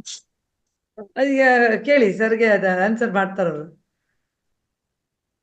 ಮೇಡಮ್, ಧ್ಯಾನವನ್ನು ಕೇವಲ ಧ್ಯಾನ ಸಲುವಾಗಿ ಮಾಡಿ ಮೇಡಮ್, ಯಾವ್ದು ಎಕ್ಸ್ಪೆಕ್ಟೇಷನ್ ಇಟ್ಕೊಂಡು ಮಾಡಬೇಡಿ ಮೇಡಮ್. ಹೌದೌದು ಸರ್. ಅದೇ ಈಗ ಇಂತ ಸಣ್ಣ ಪುಟ್ಟ ಕ್ವಶನ್ಸ್ ಬಂದಾಗೆ ನಮ್ಗೊಂದು ಅರಿವಾಗ್ತಿದೆ. ಈ ಜ್ಞಾನದಲ್ಲಿ ಬಂದ್ಮೇಲಂತೂ ಎಲ್ಲಾ ಮರ್ತಿದೀವಿ ಆಲ್ಮೋಸ್ಟ್. ನಮ್ಗೆ ಇವಾಗ ನಾವ್ ಬರೀ ಸಂತೋಷ ಅನ್ನೋದೇ ನೋಡ್ತಾ ಇದೀವಿ ಸರ್ ಇವಾಗ. ಅದೊಂದು ಖುಷಿ ಆಗತ್ತೆ ಮೇಡಮ್. ನಮ್ ಗುರುಗಳು ಏನ್ ತಿಳಿಸ್ ಗೊತ್ತೆ ಮೇಡಮ್, ನಮ್ಮಲ್ಲಿ 10% ಅಷ್ಟು ಕಷ್ಟ ಇದೆ ಅಂತ ಅನ್ಕೊಳ್ಳಿ, ನಾವ್ ಏನ್ ಮಾಡ್ಬೇಕು, 30% ಅಷ್ಟು ಧ್ಯಾನ ಮಾಡ್ಬೇಕು. 30% ಅಷ್ಟು ಕಷ್ಟ ಇದೆ ಅನ್ಕೊಳ್ಳಿ, ಹಾಗೇನ್ ಮಾಡ್ಬೇಕು, 60% ಅಷ್ಟು ಧ್ಯಾನ ಮಾಡ್ಬೇಕು. ಆ ಧ್ಯಾನದಿಂದನೇ ಮೇಡಮ್ ಎಲ್ಲವುದನ್ನು ಸಾಧ್ಯ ಮೇಡಮ್. ದುಃಖದಿಂದ ಹೊರಗಡೆ ಬರೋದಕ್ಕೂ ಕಾರಣ ಅದೇ, ಕಷ್ಟದಿಂದ ಹೊರಗಡೆ ಬರೋದಕ್ಕೂ ಅದೇ ಕಾರಣ. ನಮ್ ಕರ್ಮಗಳನ್ನ ಕಳಿಬೇಕಂದ್ರೂ ಧ್ಯಾನನೇ ಮಾಡ್ಕೊಂಡು ಹೆಚ್ಚೆಚ್ಚು ನಾವು ಧ್ಯಾನ ಮಾಡ್ತಾ ಮಾಡ್ತಾ ಮಾಡ್ತಾ ಮಾಡ್ತಾ ಮಾಡ್ತಾ ನಮ್ಮ ಮನಸ್ಸು ಶುದ್ಧ ಆಗುತ್ತೆ ಮೇಡಮ್. ಯಾವಾಗಾದ್ರೂ ನಮ್ಮ ಮನಸ್ಸು ಶುದ್ಧ ಆಗುತ್ತೆ, ನಮ್ಮ ಆಲೋಚನೆಗಳು, ನಾವು ಮಾಡುವ ವ್ಯವಹಾರಗಳು ಎಲ್ಲಾವುದು ಸರಿಯಾಗಿ ಆಗುತ್ತೆ ಮೇಡಮ್. ಆಗ ನಮ್ಮ ಗುರುಗಳು ಹೇಳಿದಾಗೆ ಧ್ಯಾನ ಮಾಡ್ತಾ ಮಾಡ್ತಾ ಮಾಡ್ತಾ ಭಗವದ್ಗೀತೆಯಲ್ಲಿ ತಿಳಿಸಿದಾಗೆ ಜ್ಞಾನ ಹೆಚ್ಚೆಚ್ಚು ಬೆಳೆದಷ್ಟು ಈ ಕರ್ಮಗಳೆಲ್ಲ ನಶಿಸ್ತಾ ಹೋಗ್ತವೆ ಕಳೀತಾ ಮೇಡಮ್. ಇರುತ್ತೆ. ಅಷ್ಟೇ ಹೌದು ಮೇಡಮ್. ಸರ್. ನಾವು ಈ ಧ್ಯಾನನೇ ಜ್ಞಾನಕ್ ಬಂದ್ಮೇಲೆನೆ ಎಲ್ಲಾ ಇದ್ರಿಂದ ಹೊರಗ್ ಬಂದಿದೀವಿ ಸರ್. ಅದಕ್ ಮುಂಚೆ ಯಾರು ಏನ್ ಹೇಳಿದ್ರೆ ನಿಜ, ಆ ಪುರೋಹಿತರನ್ನ ಕೇಳೋದು, ಈ ಶಾಸ್ತ್ರದವ್ರನ್ನ ಕೇಳೋದು, ಅಲ್ಲಿ ಅವ್ರು ಏನ್ ಹೇಳ್ತಾರೋ ಇದೊಂದೇ ಒಂದು, ಈ ಪೂಜೆಗಳ್ ಮಾಡಿ ಆ ಪೂಜೆಗಳ್ ಮಾಡಿ ಇದ್ರಿಂದ ನಾವು ನೋಡ್ತಾ ಇದ್ವಿ, ಟೈಮ್ ಕಳೀತಾ ಇದ್ರು, ನಮ್ಗೆ ಏನು ಮೋಕ್ಷ ಸಿಗ್ತಿರ್ಲಿಲ್ಲ. ಈಗ ಜ್ಞಾನಕ್ ಬಂದ್ಮೇಲೆ ನಮಗೆ ನಮ್ಮಲ್ಲೇ ಸಿಗ್ತಾ ಇದೆ ಎಲ್ಲ, ಭಗವಂತ ನಮ್ಮಲ್ಲೇ ಇದಾನೆ ಅನ್ನೋದೊಂದು ನಿಜ ಆಗಿದೆ ಸರ್. ಧನ್ಯವಾದಗಳು ಸರ್. ಮೇಡಮ್ ಹೌದು ನಾವೇ ಭಗವಂತ ಮೇಡಮ್ ಭೂಮಿಗೆ ಹೌದು ಹೌದು ಹೌದು, ಅದು ಜ್ಞಾನೋದಯ ಆಗಿದೆ, ಅದು ಜ್ಞಾನೋದಯ ಆಗಿದೆ ಸರ್ ಇವಾಗ. ಭಗವಂತ ಉಳ್ಗದೇನಿದೆ, ನಾವೇ ಹೌದು ಸಾಕ್ಷಾತ್ ಭಗವಂತರು ಮೇಡಮ್. ಹೌದು ಹೌದು ಮೇಡಮ್ ಮೈ ಡಿಯರ್ ಗಾಡ್ಸ್ ಅಂತ ನಮ್ಮ ಹೌದು ಹೌದು. ಗುರುಗಳು ಹೇಳ್ಬಿಡ್ತಾರೆ ಮೇಡಮ್. ಅದಕ್ಕಿಂತ ಇನ್ನೇನ್ ಬೇಕು madam? Thank you sir, thank you. ನಿಮ್ಮೆಲ್ಲಾ ಗುರುಗಳಿಗೂ ನಿಜವಾಗ್ಲೂ ನಾವ್ ಎಷ್ಟು ಪ್ರಣಾಮ. ಇದೊಂದು ಇದಕ್ ಸಾಕಾಗಲ್ಲ ಸರ್. ಎಲ್ಲರಿಗೂ ಅಷ್ಟೇ, ಒಬ್ಬೊಬ್ರು ಒಂದೊಂದ್ ದಿನ ನಾವು ಒಂದ್ ದಿನ ಮಿಸ್ ಆದ್ರೆ ನಮ್ಗೆ ಏನ್ ಕಳ್ಕೊತೀವೋ ಅನ್ನೋ ಒಂದು ಇದ್ರಲ್ಲಿ ಇರ್ತೀವಿ ನಾವು. ಧನ್ಯವಾದಗಳು ಸರ್ ಎಲ್ಲರಿಗೂ ಅಷ್ಟೇ. Thank you sir, thank you. ಧನ್ಯವಾದ, ಥ್ಯಾಂಕ್ ಧನ್ಯವಾದಗಳು you ma'am, thank you ma'am. ನೀವು ಹೇಳಿದ್ದು ನಿಜಾನೇ. ಯಾಕೆಂದ್ರೆ ಇಲ್ಲಿ ಪ್ರತಿಯೊಬ್ರುನು ಪ್ರತಿದಿನವೂ ಒಂದಷ್ಟು ಕಲಿತಾ ಇದ್ದೀವಿ. ಯಾಕೆಂದ್ರೆ ಅವ್ರು ಮಾತ್ರ ಕಲಿತಿದ್ದಾರೆ, ಇವ್ರು ಮಾತ್ರ ಕಲಿತಿದ್ದಾರೆ ಅಂತಲ್ಲ. ಪ್ರಶ್ನೆ ಕೇಳೋವಾಗ್ಲೂ ಕೂಡ ಪ್ರಶ್ನೆ ಪ್ರತಿಯೊಬ್ಬರಲ್ಲೂ ಹುಟ್ಕೋಬೇಕು, ಇದು ಏನು ಅನ್ನೋದು. ಸೊ ಪ್ರಶ್ನೆ ಹುಟ್ಕೊಳ್ತಾ ಅದಕ್ಕೆ ಉತ್ತರ ಹುಡುಕ್ತಾ ಹೋಗ್ತಿವೆ. ಅವಾಗ ಪ್ರತಿಯೊಬ್ಬರಿಗೂ ಅದರ ಉತ್ತರ ಸಿಗ್ತಾ ಹೋಗುತ್ತೆ. ಇಲ್ಲಿ ಯಾರು ತಿಳಿದವರು ಅಲ್ಲ, ಹಾಗನ್ಬಿಟ್ಟು ಯಾರು ತಿಳಿದೇ ಇರೋರು ಇಲ್ಲ ಅಲ್ವಾ ಸರ್? ಸೊ ಹಾಗಾಗಿ ದಿನವೂ ತಿಳಿತಾ ಹೋಗೋಣ. ಸಾಮೂಹಿಕವಾಗಿ ನಾವು ಈ ತರ ಧ್ಯಾನ ಮಾಡಿದಾಗ, ಈ ತರ ಒಟ್ಟಾಗಿ ನಾವು ಧ್ಯಾನ ಕಾರ್ಯಕ್ರಮದಲ್ಲಿ ನಾವು ಭಾಗಿಯಾಗಿದ್ದಾಗ, ಸಾಕಷ್ಟು ಜ್ಞಾನ ಹಂಚಿಕೆಯನ್ನ ನಾವು ತಿಳ್ಕೊಂಡಾಗ ನಮ್ಮ ಜ್ಞಾನವನ್ನು ಹೆಚ್ಚಿಸ್ಕೊಳ್ತಾ ಬೇರೆಯವರ ಜ್ಞಾನವನ್ನು ನಾವು ಹೆಚ್ಚಿಸ್ತಾ ಇರ್ತೇವೆ. ಅದು ನಮ್ಗೆ ಅರಿವಿಲ್ಲದೆ. ಇದು ಕೂಡ ಕರ್ಮ ಸಿದ್ಧಾಂತದ ಒಂದು ಮೂಲ ಅಂತ ನಾನು ಹೇಳೋದಕ್ಕೆ ಇಷ್ಟಪಡ್ತೀನಿ. ಎನಿವೇ ಸರ್, ಅಲ್ಲಿಂದ ಒಂದೇ ದಿನದಲ್ಲಿ ಹೇಳಿದ್ದು ನಿಮಗೆ ಬಂದಿದ್ದೀರಿ. ನಿಮಗೆ ತುಂಬ ಹೃದಯದ ಧನ್ಯವಾದಗಳನ್ನ ಅರ್ಪಿಸ್ತೀನಿ ಸರ್. ಕರ್ಮ ಸಿದ್ಧಾಂತ ಬಹಳ ದೊಡ್ಡದು. ಸಾಕಷ್ಟು ವಿಷಯಗಳನ್ನ ನೀವು ಇಲ್ಲಿ ಚರ್ಚೆ ಮಾಡಿದ್ದೀರಿ, ಹೇಳಿದ್ದೀರಿ, ಎಲ್ರಿಗೂ ಜ್ಞಾನವನ್ನ ಹಂಚಿದ್ದೀರಿ. ನಿಮಗೆ ಧನ್ಯವಾದ. ಹಾಗೆ ಎಲ್ಲರೂ ಸಾಕಷ್ಟು ಪ್ರಶ್ನೆಗಳನ್ನ ಕೇಳಿದಿರಿ, ನಮ್ಮಲ್ಲೂ ಪ್ರಶ್ನೆಗಳನ್ನ ಹುಟ್ಟು ಹಾಕಿದಿರಿ. ಮಧ್ಯೆ ಸರ್ ಮಾತಾಡ್ತಿದ್ದಾರೆ. ಸರ್ ಹೇಳಿ ಸರ್. ಸರ್ ಚಂದ್ರಶೇಖರ್ ಸರ್, ನಮಸ್ಕಾರ ಸರ್. ನಮಸ್ತೆ ಸರ್. ಸರ್ ಧ್ಯಾನ ಕೂತಿ ಹೇಳ್ತೀವಲ್ಲ ಸರ್, ಶರೀರ ಹಗುರ ಆಗುತ್ತದೆ. ನಾವು ಬೇರೆ ಮಾಸ್ಟರ್ಜಿ ಅವ್ರಿಗೆ ಕೇಳೀನಿ, ನಮ್ದು ಜನ್ಮ ಜನ್ಮಾಂತರ ಕರ್ಮ ಕಳೀತಾ ಇದ್ರೆ ಶರೀರ ಹಗುರ ಆಗುತ್ತದೆ ಅಂತ ಹೇಳ್ತಾರೆ. ಸರ್ ನನಗೆ ಯಾವುದೇ ಅನುಭವ ಆಗಿಲ್ಲ ಸರ್ ಧ್ಯಾನದಲ್ಲಿ ಕುತ್ಕೊಂಡಾಗ. ನಾನು ಸರ್ ಧ್ಯಾನವನ್ನು ಕೇವಲ ಧ್ಯಾನ ಸಲುವಾಗಿ ಮಾಡ್ತೀನಿ ಸರ್. ನನಗೇನು ಯಾವುದೇ ರೀತಿಯ ಅನುಭವಗಳಾಗಿಲ್ಲ ಸರ್. ಅನುಭವ ಆಗಿದೆ ಅಂತನೂ ನಾವು ಚಿಂತೆ ಮಾಡಬಾರ್ದು, ಅನುಭವ ಆಗಿಲ್ಲ ಅಂತಾನು ಚಿಂತೆ ಮಾಡಬಾರ್ದು ಸರ್. ಯಾಕಂದ್ರೆ ಈಗ ಒಬ್ಬ ವ್ಯಕ್ತಿ SSLC ಓದಿದಂತ ವ್ಯಕ್ತಿ ನೆಕ್ಸ್ಟ್ PUC ಹೋಗ್ತಾನೆ ಸರ್. ಹೌದೌದು. ಹಾಗೆ ಕೆಲವು ವ್ಯಕ್ತಿಗಳಿಗೆ ಅನುಭವನೇ ಆಗೋದಿಲ್ಲ ಸರ್. ಅವ್ ಹಿಂದಿನ ಜನ್ಮದಲ್ಲಿ ಎಲ್ಲ ಆಗೋಗಿರ್ತಾವ ಸರ್. ಹೌದೌದು. ಆ ರೀತಿಯಾಗಿ ನನಗೆ ಯಾವುದೇ ರೀತಿಯ ಅನುಭವಗಳಾಗಿಲ್ಲ sir. Thank you sir. Madam ನನಗೆ ಕೇಳೋಣ ಸರ್. ಥ್ಯಾಂಕ್ ಯು ಧನ್ಯವಾದ ಸರ್. ನನಗೇನು ಖಂಡಿತ ಅನುಭವ ಆಗಿದೆ ಅನ್ನೋದು ಇಲ್ಲ. ಆದ್ರೆ ನೀವು ಹೇಳ್ತಿರೋದು ನಿಜ ಇರ್ಬೋದು ಸರ್. ನಾವು ಸಾಧನೆಯ ಹಾದಿನಲ್ಲಿ ಇದ್ದಾಗ ನೀವು ಹೇಳ್ದಂಗೆ ಪತ್ರಿಜಿ ಗುರುಗಳ ಮಾತಿನಂತೆ ನಮ್ಮ ದೇಹ ಎಲ್ಲ ಹಗುರ ಆದಂಗೆ ಅನ್ಸುತ್ತೆ ಅಂತ. ಸೊ ಅದು ಅವರವರ ಅನುಭವ, ವ್ಯಕ್ತಿಗತವಾದದ್ದು. ಒಬ್ಬೊಬ್ಬ ವ್ಯಕ್ತಿಗೂ ಒಂದೊಂದ್ ಥರ ಆಗುತ್ತೆ. ಈಗ ಒಂದಷ್ಟು ಜನ ಲಾಸ್ಟ್ ಟೈಮ್ ಮಾತಾಡಿದಂತ ಕೆಲವರು ಹೇಳಿದ್ರು, ನಮ್ಗೆ ಮೈಯೆಲ್ಲ ಒಂಥರ ಹಗುರ ಆದಂಗ ಆಗುತ್ತೆ, ಒಂಥರ ಏನೋ ಭಾರ ಇಳ್ದಂಗ ಆಗುತ್ತೆ ಅಂತ. ಸೊ ಇದು ಎಲ್ಲರಿಗೂ ಆಗ್ಲೇಬೇಕು ಅಂತ ಏನಿಲ್ಲ ಸರ್. ಸಪೋಸ್ ನಿಮ್ಗಾಯ್ತು ಅಂದ್ರೆ ನನಗಾಗ್ಬೇಕು ಅಂತ ಏನಿಲ್ಲ, ನನಗೆ ಆಗಿರುವಂತಹ ಅನುಭವಗಳು ನಿಮ್ಗಾಗ್ಬೇಕು ಅಂತ ಏನಿಲ್ಲ. ಇದು ಅವರವರ ಒಂದು ಭಾವಕ್ಕೆ ನಾವ್ ಏನು ಯೋಚನೆ ಮಾಡ್ತೀವಿ ಇದ್ರ ಮೇಲೆ ಕೂಡ ಇವು ಹೋಗುತ್ತೆ ಅನ್ನೋದು ನನ್ನ ನಂಬಿಕೆ. ಇನ್ನೂ ಇದ್ರ ಬಗ್ಗೆ ಹೇಳ್ಬೇಕು ಅಂತಂದ್ರೆ ಸಾಕಷ್ಟು ಹಿರಿಯರಿದ್ದಾರೆ, ಅವ್ರನ್ನ ಕೇಳೋಣ. ಅದನ್ನ ಪರಾಮರಿಸಿ ನೋಡಿದಾಗ ನಮ್ಗೆ ಸರಿಯಾದ ಒಂದು ಉತ್ತರ ಸಿಗತ್ತೆ ಅಂತ ಅನ್ಕೋತೀನಿ ಸರ್. ಇಷ್ಟೊತ್ತು ನಿಜ ಒಬ್ಬರ ಆಗಿರುವಂತ ಅನುಭವ ಎಲ್ರಿಗೂ ಆಗ್ಲೇಬೇಕು ಅನ್ನೋದು ಖಂಡಿತ ಇಲ್ಲ ಅನ್ನೋದು ಸತ್ಯ. ಥ್ಯಾಂಕ್ ಯು ಮೇಡಮ್ ಅವ್ರೆ. ಧನ್ಯವಾದ ಸರ್. ಪತ್ರಿಜಿ ಗುರುಗಳ ಒಂದು ಪುಸ್ತಕ ಇದೆ, ಇದು ನೋಡಿ, ಈ ಶ್ವಾಸ ವಿಜ್ಞಾನ ಜ್ಯೋತಿ ಮತ್ತೆ ಧ್ಯಾನದಿಂದಲೇ ಜ್ಞಾನ ಅನ್ನೋ ಪುಸ್ತಕಗಳನ್ನ ಇವೆಲ್ಲ ನಿಮ್ಮ ಪ್ರಶ್ನೆಗಳಿಗೆ ಒಂದು ಉತ್ತರ ಅಂತ ನಾನು ಹೇಳ್ಬೋದು. ಸೊ ಇಲ್ಲಿ ಯಾವ ರೀತಿ ನಮ್ಗೆ ಸಿಗುತ್ತೆ ಪ್ರತಿಯೊಂದು ಉತ್ತರ ಅಂತಂದ್ರೆ, ಈ ಪುಸ್ತಕನ ನೀವು ತಗೊಂಡು ಈ ಪುಸ್ತಕನ ಓದಿದಾಗ ಯಾವ ರೀತಿ ಇವಾಗ ನೀವು ಹೇಳಿದ್ರಿ ಯಾವ ತರ ನಮ್ಗೆ ಅನುಭವ ಆಗತ್ತೆ ಅಂತ, ನಿಮ್ಮ ಅನುಭವ ನೀವು ಹೇಳಿದ್ರಿ. ಅದಲ್ಲಿ ಪತ್ರಿಜಿ ಗುರುಗಳೇ ಹೇಳ್ತಾರೆ ಒಬ್ಬೊಬ್ರಿಗೆ ಒಂದೊಂದು ರೀತಿಯ ಅನುಭವಗಳನ್ನ. ಅದು ಬುಕ್ ಹೇಳಿದ್ರಿ, ಬುಕ್ ಯಾವ ಅಂತ ಸ್ವಲ್ಪ ಹೇಳಿ ಮೇಡಮ್. ಇದು ನೋಡಿ, ಧ್ಯಾನದಿಂದಲೇ ಜ್ಞಾನ ಅಂತ ಒಂದು ಪುಸ್ತಕ ಇದೆ. ನಂತರ ಸಾಕಷ್ಟು ಪುಸ್ತಕಗಳಿದೆ ಸರ್. ಆಮೇಲೆ ನಂತರ ಶ್ವಾಸ ವಿಜ್ಞಾನ ಜ್ಯೋತಿ ಅಂತ, ಇವೆಲ್ಲ ಪತ್ರಿಜಿ ಗುರುಗಳ ಒಂದು ಪುಸ್ತಕಗಳು.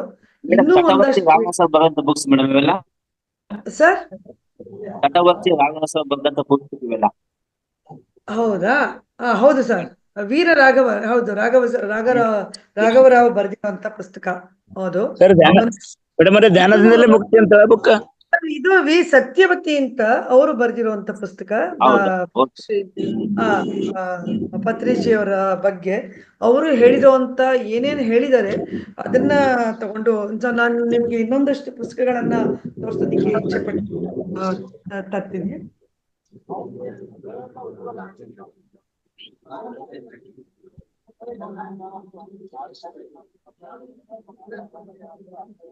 ಒಂದು ಕೆಲವು ಬುಕ್ಸ್ ಅಷ್ಟೇನೆ ನನ್ನ ಹತ್ರ ಇವೆ. ಇಲ್ಲಿ ನೋಡಿ, ಇದು ಆಧ್ಯಾತ್ಮಿಕ ಶಾಸ್ತ್ರ ಅಂತ ಒಂದು ಪುಸ್ತಕ, ಪತ್ರಿಜಿ ಅವ್ರದ್ದು. ಇದನ್ನ ಬರ್ದಿರುವಂತ ಅವರು ಶ್ರೀಪಾದರಾವ್ ಅಂತ, MS ಶ್ರೀಪಾದರಾವ್ ಅಂತ ಅವ್ರು ಬರ್ದಿದ್ದಾರೆ, ಇದು ಬ್ರಹ್ಮಶ್ರೀ ಪುಸ್ತಕ. ಆಮೇಲೆ ಇದು ನಾನು ತೋರಿಸ್ದೆ ಈಗ ಆಲ್ರೆಡಿ, ಧ್ಯಾನದಿಂದಲೇ ಜ್ಞಾನ ಅನ್ನೋ ಪುಸ್ತಕ. ಆಮೇಲೆ ಇದು ಶ್ವಾಸ ವಿಜ್ಞಾನ ಜ್ಯೋತಿ ಅಂತ. ನಂತರ ಇಲ್ಲಿ ನವವಿಧ ಧರ್ಮಗಳು ಅಂತ ಪತ್ರಿಜಿ ಗುರುಗಳು ಹೇಳಿರೋತಕ್ಕಂಥ ಇದು ಪತ್ರಿಜಿಯವರೇ ಬರೆದಿರುವಂತದ್ದು ಪುಸ್ತಕ, ಅವ್ರದೇ ಮಾತುಗಳು, ಅವರೇ ಬರೆದಿರುವಂತದ್ದು ಪುಸ್ತಕ ಇದು. ನಂತರ ಇಲ್ಲಿ ಆತ್ಮವಿಜ್ಞಾನ ಮತ್ತು ಮೃತ್ಯುವೇ ಇಲ್ಲ ಅಂತ ಒಂದು ಪುಸ್ತಕ ಇದೆ. ಇದನ್ನ ಕೂಡ ಬ್ರಹ್ಮಶ್ರೀ ಪತ್ರಿಜಿಯವರೇ ಬರೆದಿರೋತಕ್ಕಂಥ ಪುಸ್ತಕ. ಇವೆಲ್ಲವನ್ನು ಕೊಂಡ್ಕೊಳ್ಳಿ. ಇದರ ಜೊತೆ ನಿನ್ನೆ ನಾನು ತೋರಿಸ್ದೆ ನಿಮಗೆಲ್ಲನು, ನಿನ್ನೆ ಮಾತಾಡ್ಬೇಕಾದ್ರೆ ಇಲ್ಲಿ ಅನನ್ಯ ಸನ್ಯಾಸಿ ಅಂತ ಒಂದು ಪುಸ್ತಕ.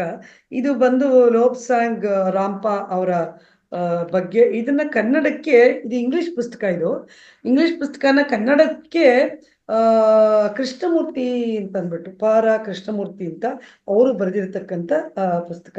ಇವೆಲ್ಲವೂ ಬ್ರಹ್ಮಶ್ರೀ ಪತ್ರಿಜಿಯವರ ಮಾತುಗಳನ್ನ ಕೇಳಿಸ್ಕೊಂಡು ಬರೆದಿರುವಂಥದ್ದು. ಇದು ಕೂಡ ನೀನೇ ಶಾಶ್ವತ ಅನ್ನೋಂಥ ಪುಸ್ತಕ ಕೂಡ ಅಷ್ಟೇನೆ. ಇದು ಕೂಡ ಲೋಬ್ಸಾಂಗ್ ರಾಂಪಾ ಅವ್ರ ಬಗ್ಗೆ ಇರುವಂಥದ್ದು. ಅಂದ್ರೆ ಪರಕಾಯ ಪ್ರವೇಶದ ನಂತರ ಏನೇನಾಯ್ತು, ಯಾವ ರೀತಿ ಆಯ್ತು ಅನ್ನೋದ್ರ ಬಗ್ಗೆ ಬರೆದಿರುವಂಥದ್ದು. ಇದು ಕೂಡ ಕೃಷ್ಣಮೂರ್ತಿ ಸರ್ ಅವರೇ ಬರೆದಿದ್ದಾರೆ. ಈ ತರ ಸಾಕಷ್ಟು ಪುಸ್ತಕಗಳಿದೆ. ನಾನೊಂದಷ್ಟು ಪುಸ್ತಕಗಳನ್ನ ಮಾತ್ರ ಇಲ್ಲಿಗೆ ತಗೊಂಡ್ಬಂದಿದ್ದೀನಿ.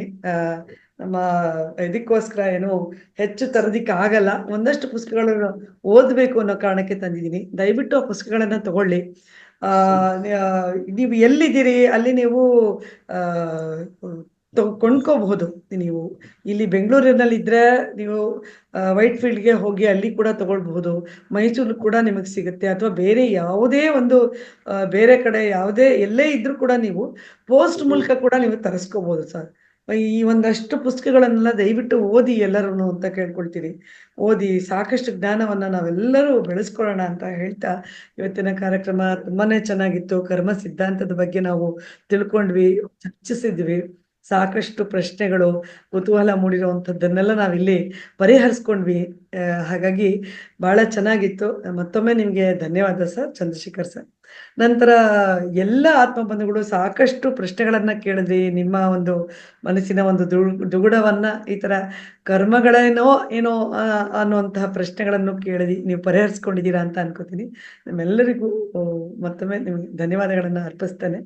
ಈಗಾಗಲೇ ಸಮಯ ಮೀರಿರೋದ್ರಿಂದ ಇವತ್ತಿನ ಕಾರ್ಯಕ್ರಮವನ್ನ ಇಲ್ಲಿಯೇ ಸಂಪನ್ನಗೊಳಿಸೋಣ ಅಂತ ಹೇಳ್ತಾ ಮತ್ತೊಮ್ಮೆ ಚಂದ್ರಶೇಖರ್ ಸರ್ ನಿಮಗೆ ಧನ್ಯವಾದ, ಹಾಗೂ ನನ್ನೆಲ್ಲ ಆತ್ಮ ಬಂಧುಗಳಿಗೆ ಮತ್ತೊಮ್ಮೆ ಪ್ರೀತಿಪೂರ್ವಕವಾದ ನಮಸ್ಕಾರಗಳು ಹಾಗೂ ಧನ್ಯವಾದಗಳನ್ನ ಅರ್ಪಿಸ್ತಾ ಇವತ್ತಿನ ಕಾರ್ಯಕ್ರಮವನ್ನು ಸಂಪನ್ನಗೊಳಿಸೋಣ. ನಮಸ್ಕಾರ. ಇಷ್ಟೊಂದು ತಾಳ್ಮೆಯಿಂದ ಕೇಳಿದಕ್ಕೆ ತಮಗೆಲ್ಲರಿಗೂ ಧನ್ಯವಾದಗಳು ಮೇಡಮ್. ಧನ್ಯವಾದ. ನಮಸ್ತೆ ಸರ್.